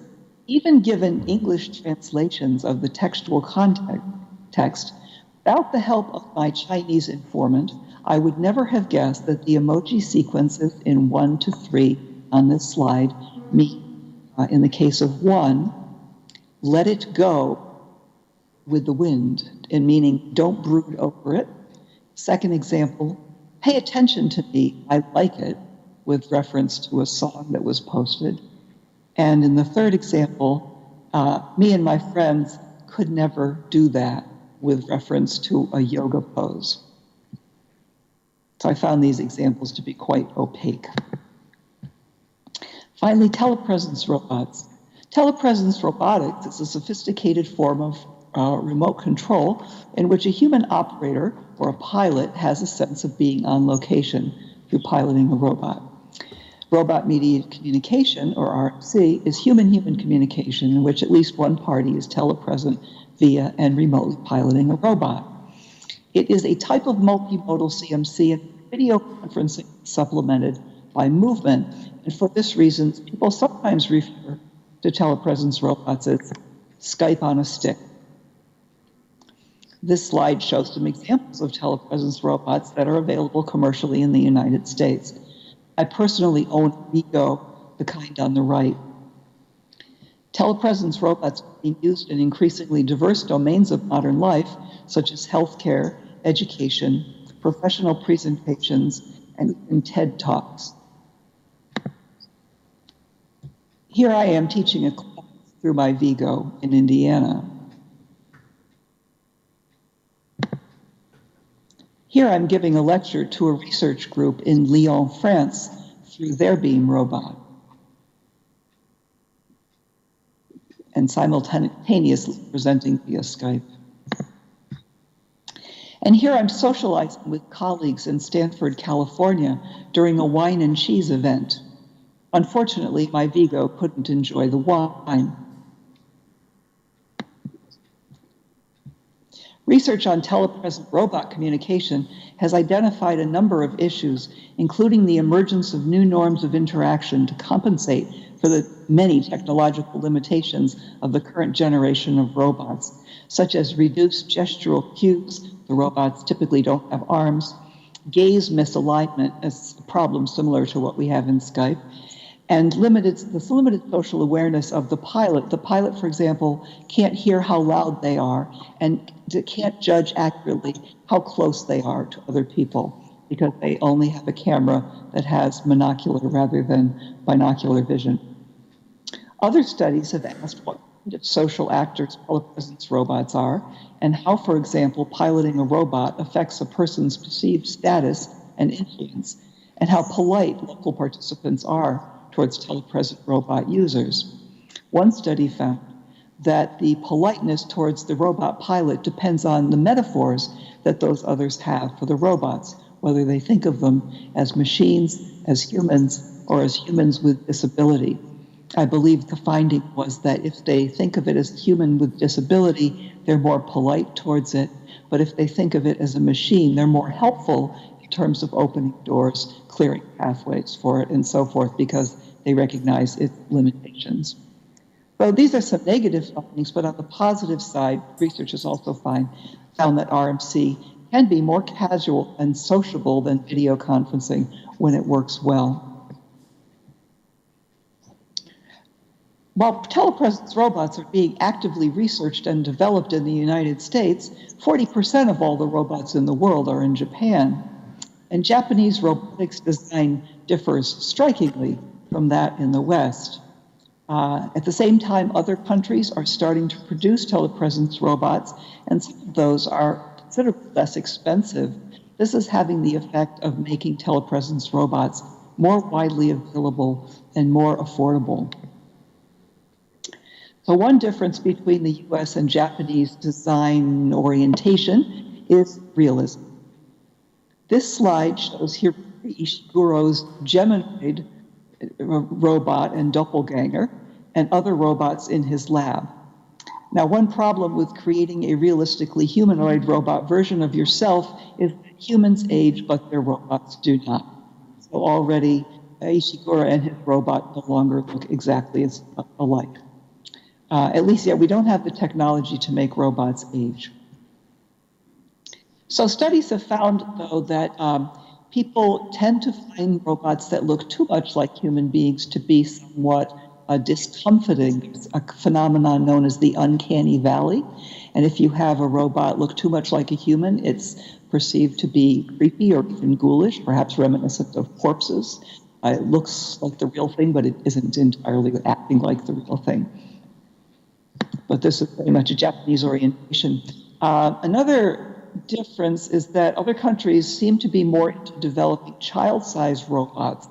The Korean example on the top left was designed for native speakers to be able to teach English remotely and interact with children in Korea. The Japanese example, the bottom, was designed to be held in the arms like an infant to provide comfort as part of Japan's efforts to design robot companions for the ill and for the elderly. To many Americans, though, these robots seem creepy and off-putting. And finally, other countries have also designed adult-sized telepresence robots. This slide shows some from China, Russia, Sweden, and France, alongside several more US models. China's Padbot is the least expensive at $699 US, followed by the Russian Synergy Swan at $999. For comparison, US-made robots range from $2,000 to $70,000 for the iRobot Ava in the bottom left, which is used in medical contexts. In concluding, I look towards the future. If I had to make predictions about the three kinds of emergent technologies I've been talking about today, I would venture the following. For imps, a few years ago, there was a tendency for all forms of CMC to converge, even for convergent forms of CMC to converge with other convergent forms.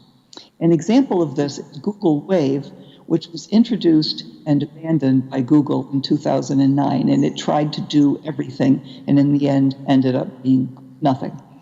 Since then, platforms have tended to specialize more. I predict that that trend will continue. There's also a trend that is evident that's away from Facebook global dominance. A couple of years ago, only Russia and China preferred a social network site other than Facebook, whereas now there's a few countries that prefer Instagram and LinkedIn. I predict that that trend will continue, in part because I think Facebook will lose credibility somewhat as a result of recent scandals involving misinformation posted by foreign agitators who were allowed to purchase advertising there. Tools will be created and social practices will emerge to assess which communication is authentic and which is fake on Facebook, for example. Even video, which would seem to show people as they truly are, can be digitally manipulated now to make someone appear to be saying anything at all. Thus, tools to assess the authenticity of communication will be needed if the social contract described by Paul Price as the cooperative principle, and especially his maxim of quality, is to be maintained on social media. For graphical CMC, my prediction is that will not replace text. Text will continue to be important. Rather, its uses will become conventionalized and integrated into textual CMC. At the same time, new graphical forms will appear. For example, three-dimensional graphics will, I think, be available online in the future. Finally, as regards telepresence robots, it is certain that their usability will improve with technological advances that are already in the works. Moreover, I think we'll see robots who can do things that normal human beings can't do. For example, be in 2 or more places at once, fly, effortlessly translate conversation into many languages, and so forth. There will also be new designs and forms. A personal favorite of mine is holographic telepresence. Stephen Hawking recently gave a TED Talk as a hologram. So this technology is available. But also non-human forms. Imagine, if you will, a telepresence robot in the form of a dog. These forms will affect how we communicate as and with telepresence robot pilots. Last and most generally, I predict that people around the world will use these technologies increasingly. Maybe they don't use them yet a great deal, but they will use them more in the future to communicate in a variety of contexts within and across cultures, including in ways not yet envisioned.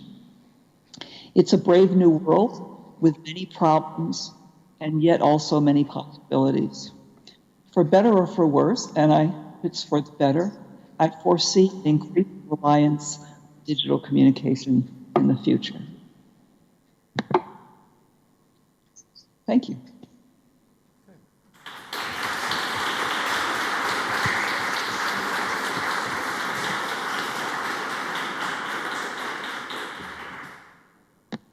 I'm sorry I couldn't applaud because I'm holding the webcam here. Thank you very much. That was very stimulating, provocative in some ways. Are there any questions from the audience? Now will be the time.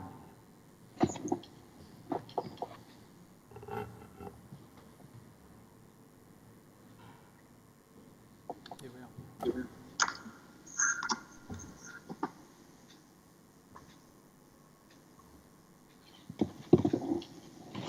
And I hope I'll be able to hear you, but if not, I'll ask someone up front to repeat what you've asked. Hi, Susan. This is Peter Austin from the SOAS, the University of London. Thank you for a really stimulating talk. Can I just say that if you were talking to people who were teenagers or younger, there's some major communication things that you didn't mention. And I'm thinking of WhatsApp and particularly WeChat and Instagram, where you know, that's their kind of preferred medium of communication. Facebook is older hat. That's for people 30 years and older. Right. I heard that quite well, so I can respond if you can hear me. Well, with necessity, I had to be selective in what I talked about because it was an overview, but I would classify WhatsApp certainly as an interactive multimodal platform. In fact, it's a very interesting one to study because it does allow the integration of text, video clips, audio clips, all kinds of graphics in a single conversation with multiple participants.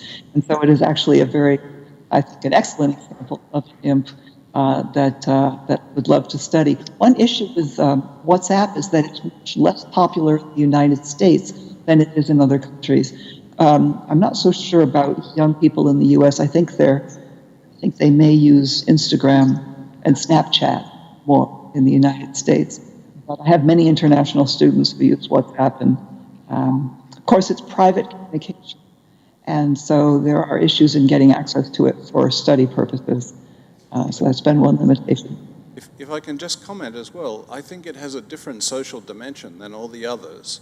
And that is, you can set up groups very, very easily. And this has huge social consequences. My partner is a primary school teacher, and there's enormous fights between groups of children where messages are sent out but only to certain people. And then when the others hear about those, it creates, real world social disputation. You can't do that on Facebook in the same way, I think. No, right. That's a very interesting social dynamic that arises as a result of certain technical decisions that have been made about the platform. So thank you for that comment.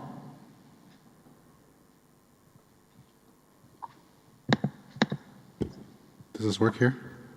Is that okay? You mentioned that there's 168 versions of Facebook, including Aymara, but maybe it's just a comment, but I'm willing to bet that they don't offer support for 168 languages. You mentioned the fake news and incidents of harassment of users, but if someone reported something in Aymara, I doubt that Facebook has a staff member that speaks Aymara to be able to examine that and, quote unquote, rule on the situation. So, I think Facebook is eager to, get all the data from these users, but to be able to provide support for those communities, I think is still lacking. I don't know if you have any. Eddie, unfortunately, I wasn't able to hear you because the sound is rather garbled. I understood you were asking about the Facebook language option for Aymara. It was more about the support for those languages, whether they're able to, receive reports on harassment or, fake news, whether Facebook has a staff member that could review that in all those languages. So anything that's, I don't know why, but actually I do know why. It's the large size of the hall that the sound echoes quite a bit through this interface. Somebody who's closer to the computer, just repeat the question for me. I would be grateful.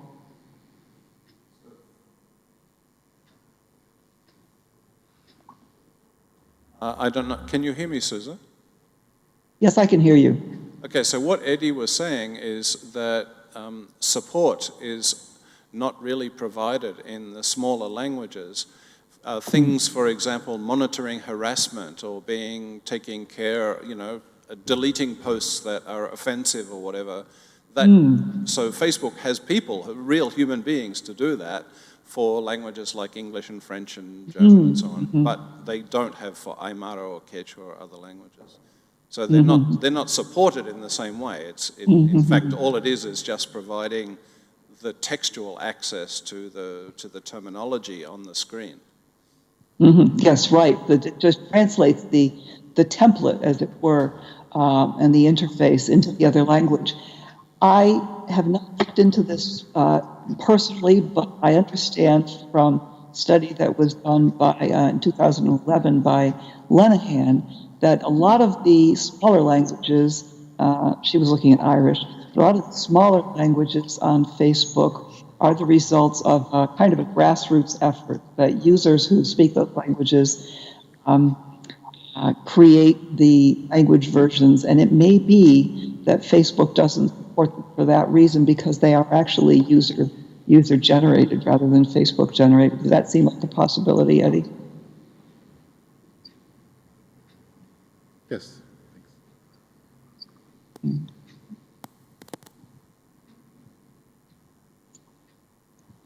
That's an excellent point.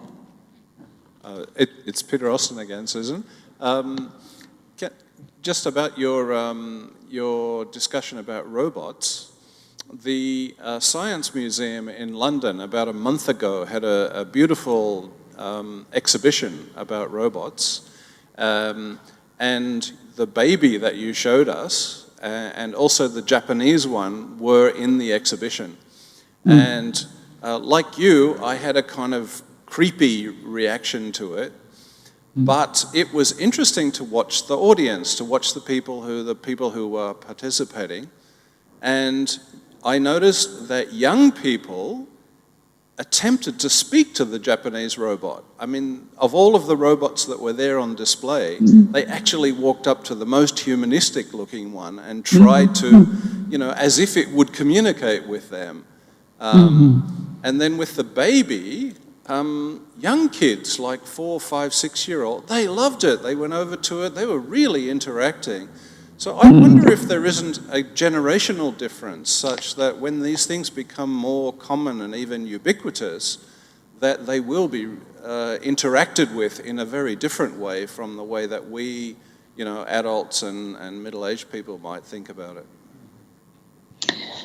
I wonder if that has to do in part with something that we've discovered in our research, is that if you lead people to believe they're going to interact with a robot that has human-like abilities, they're more critical of it and more frustrated using it because it doesn't measure up to the abilities of an actual human.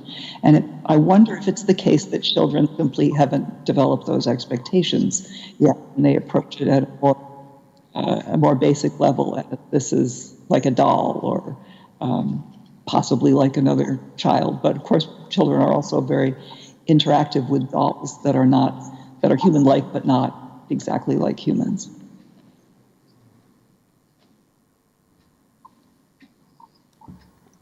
Can I just make a comment of my own? I think in the early days of email particularly, email as a text replaced letters or telegrams. In other words, they were written forms for text which would otherwise have been written. But in more recent times, WhatsApp particularly, Telegram, are more or less transcriptions of verbal, oral use. And to that extent, whereas if you insult someone face-to-face or behind their back, that will disappear.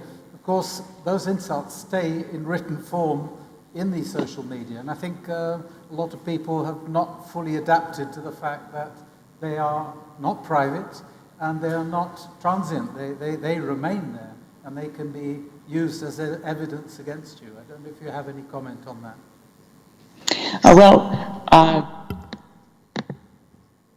That is, yes, the persistence of text is certainly has social consequences that people didn't foresee. So that's an interesting point. I think about these newer technologies, and particularly video and graphics, and the whole move towards a more multimodal internet. One result has been that people are less anonymous than they used to be in CMC. So email could be very anonymous. Text chat was very anonymous. You just see the print on the screen. But with starting with Facebook, and particularly with Facebook's insistence that people use their real identities, because this was something that Facebook was really insistent upon, especially in the beginning, means that it's harder to hide in that sense, but at the same time we're seeing a lot of ways in which even images and graphical representations can be faked. So I think that on the one hand, we have less privacy. More is known about it, more is revealed. And I don't think the results of the video revolution or the movement towards selfies and revealing all these visual details of one's life have fully been, I don't think we've fully experienced the impact of that yet, in the same way that people have adjusted their behavior to the existence of persistent text. I know I certainly have. For years, every email I sent, because I studied CFC, I knew it was persistent. Every email I wrote, I imagined it being read by somebody who might want to take it to court and use it to harm me. But not everybody who sends emails post messages online obviously has that awareness, or maybe they don't care, because people say some pretty awful things online, even with their real identities. Thank you. I think we've all been on the receiving end of more than one of those. I think time is up. We finished talking about computer communication, and now we'll be moving to musical communication. So on everyone's behalf, can I thank you and our two other speakers for this very stimulating talk, and we will carry on with music. Susan, if you want to join us for the concert, then please feel that you are invited. Thank you very much indeed.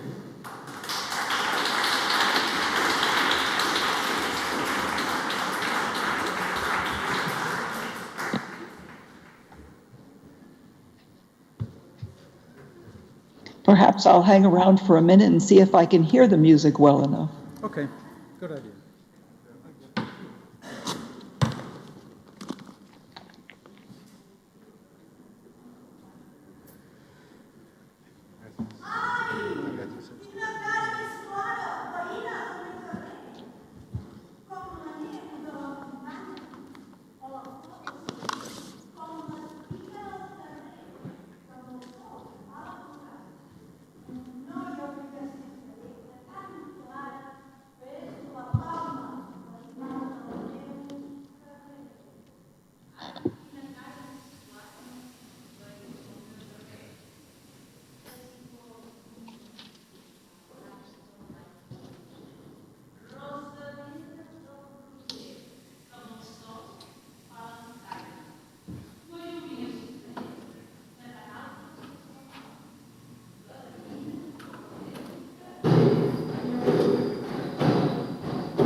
¿Cómo?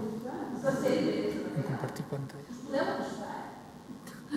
No, pero no cada... Bueno, no sé. No se ve ahí, ¿no?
ja canto la darrera i acabem d'improvisar. Que els profes de lingüística avui no ens poden aprovar, no ens poden pas aprovar. La situació és ben tètrica, que en la rima no he encertat, ni tampoc no en la mètrica, ni tampoc no en la mètrica.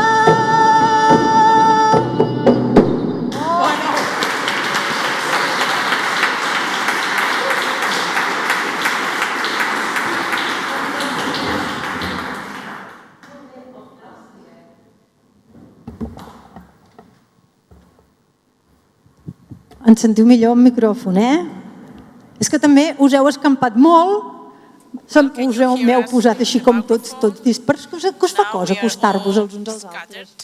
Després hauríem de cantar això, Gemma? Al final hi tornarem. I think that at the end we're going to sing again. Well, us portem unes quantes cançons i una mica més d'improvisacions. Now we brought some more songs and some improvisation. És un romanço d'aquells fatídics, que a més la dona és protagonista i sempre hi surt mal parada. En aquest cas, una noia d'allà de Can Quintana. So this is a sad story about a girl from a small village in Catalonia, and mother-in-law tells the husband, well, this girl no te la quedis. I li fa cas. I la mare se l'entorna. Amb una pena tan gran que la noia es mora sense haver-se confessat. well, you shouldn't marry this girl because she has been with someone before. So, well, I won't tell the end of the story. I won't be giving any spoilers. So it's open to your interpretation, and the title of the song is The Highest Mountains.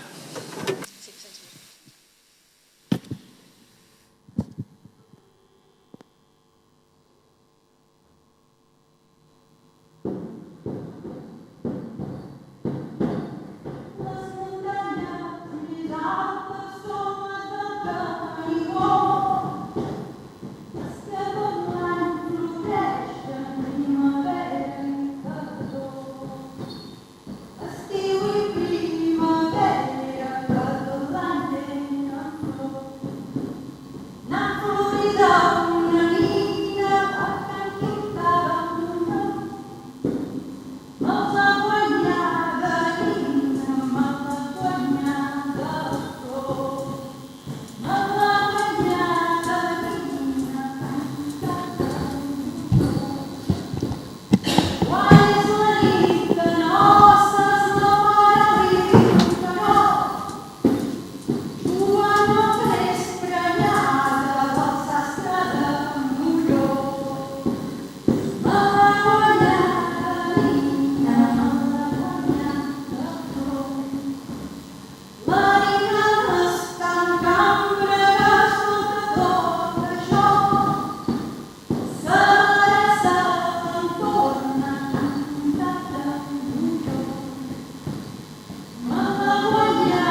Si arriba l'hereu cavalló, amb sabates grossasses i amb capa de pastor, malaguanyada nina canta de molló. Les muntanyes més altes són les del camí.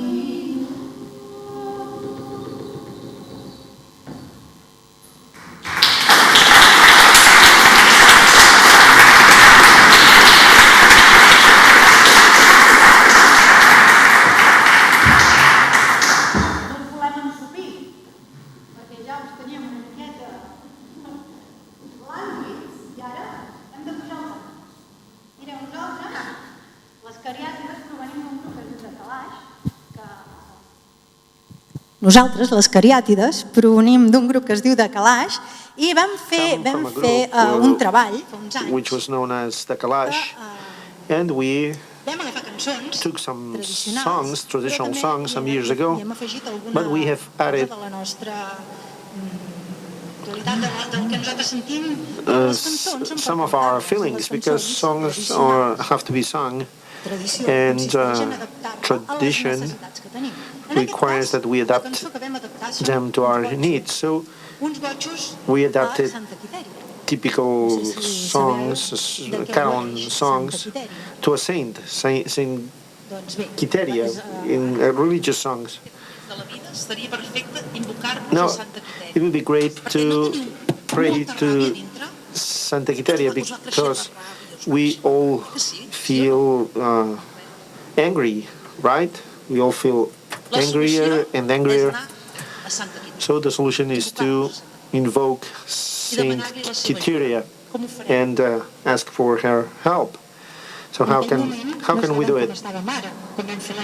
Well, when we were writing the lyrics, we were not in the situation we're in, but we were seeing how the Catalan language was done. So we wrote this song with the name, the pain of the language. But there's always a chorus that the church has to sing when they sing this song. And I think that this is perfect because he will play the congregation, who will be the priests.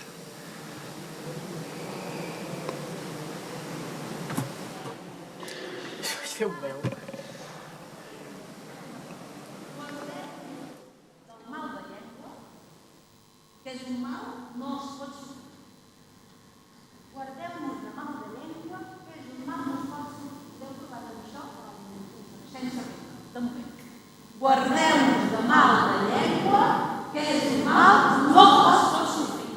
Amb una certa ràbia i el pa. La melodia es diu així. Fem-ho tot,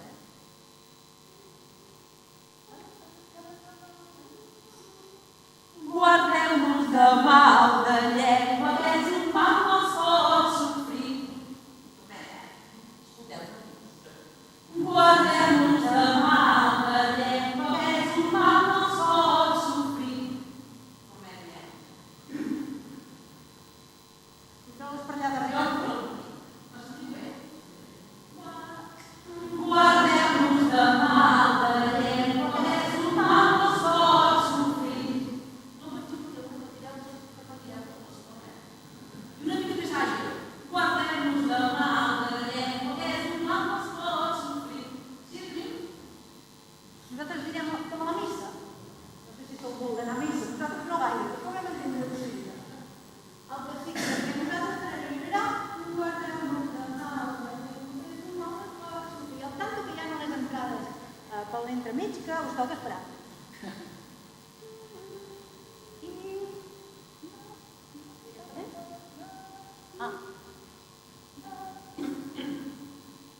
De l'estat del català, 4 coses jo us vull dir. Guardem-nos de mal de llengua, que és un mal no es pot sofrir.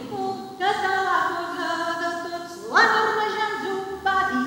Guardem-nos de mal de llengua, que és un mal no es pot sofrir. Som ben rics en els parlars, com tres branques té el pi. Guardem-nos de mal de llengua, que és un mal no es pot sofrir. De salses de guard, de mar, de Callaloo. Ai, sí! Guardem-nos de mal de llengua, que és un mal no es pot sofrir. La moraleta ens vella nostra flor al monestir. Guardem-nos de mal de llengua, que és un mal no es pot sofrir. A la tele, ràdio i discos, papers i volem sentir. Guardem-nos de mal de llengua, que és un mal no es pot sofrir. El cinema català, això seria dir. Guardem-nos de mal de llengua, que és un mal no es pot sofrir. Quina ràbia, no vull més ràbia, ràbia. Quina ràbia, no vull més ràbia, no. Volem que l'etiquetatge usi la llengua de sí. Guardem-nos de mal de llengua, que és un mal no es pot sofrir. Hi ha d'haver més bones lleis i cap les facin servir. Guardem-nos de mal de llengua, que és un mal no es pot sofrir. I ara tots els nouvinguts en català els hem d'acollir. Tots units en aquest tema, com Flabiol i Tamborí. D'Espanya i també de França i dels cuifers d'aquí. Guardem-nos de mal de llengua, que és un mal no es pot sofrir.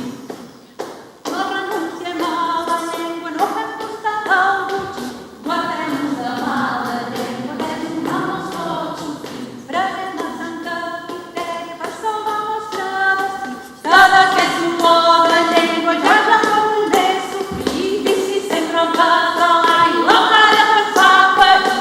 I si sempre el català, la mare que ens fa patir.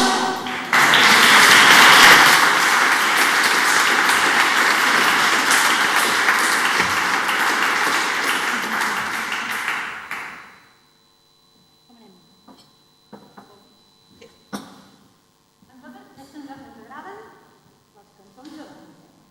Perquè les cançons d'abans de vegades ens poden arribar a sorprendre molt i molt. Us en cantarem una de l'Eivissa, que precisament en aquell moment era actualitat, perquè Espanya va perdre Filipines i Cuba. Situeu-vos a l'època que es devia fer la cançó, perquè la lletra explica això. I què diu la cançó? Diu que els còderes no poden viure, que treballen pels recaudadors, que es donen la gran vida mentre ells han de menjar pa i cigrons i poca cosa més. Bé, prenem-ne nota, que han passat potser uns quants anys i encara no ens n'hem sortit. Però eren a Eivissa, els que cantaven això. Anem a provar.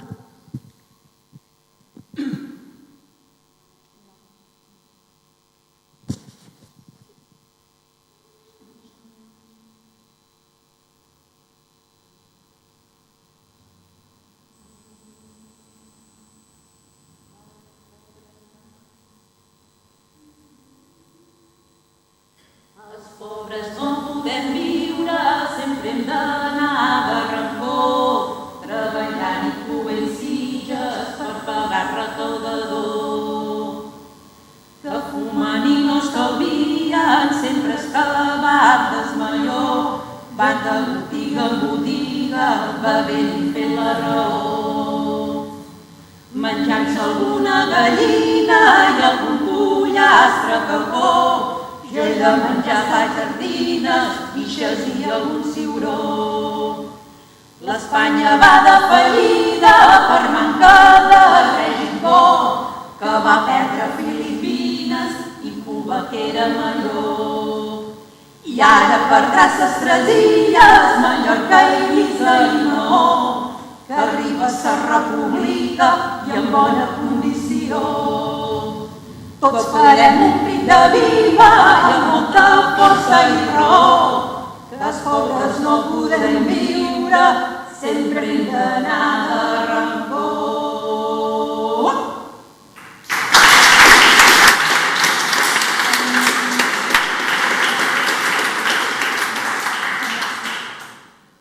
Bé, com que ja veiem que això s'està acabant, arriba l'hora, us en cantarem una que si és tradicional algun dia serà per la feina de decalaix, cariàtida, d'Aragonès. Segur que us sona, però si us sona és un plagi. el plagi és pel dalt. I hem de ajudar? Sí, tots ho farem tot, com sempre. Oh,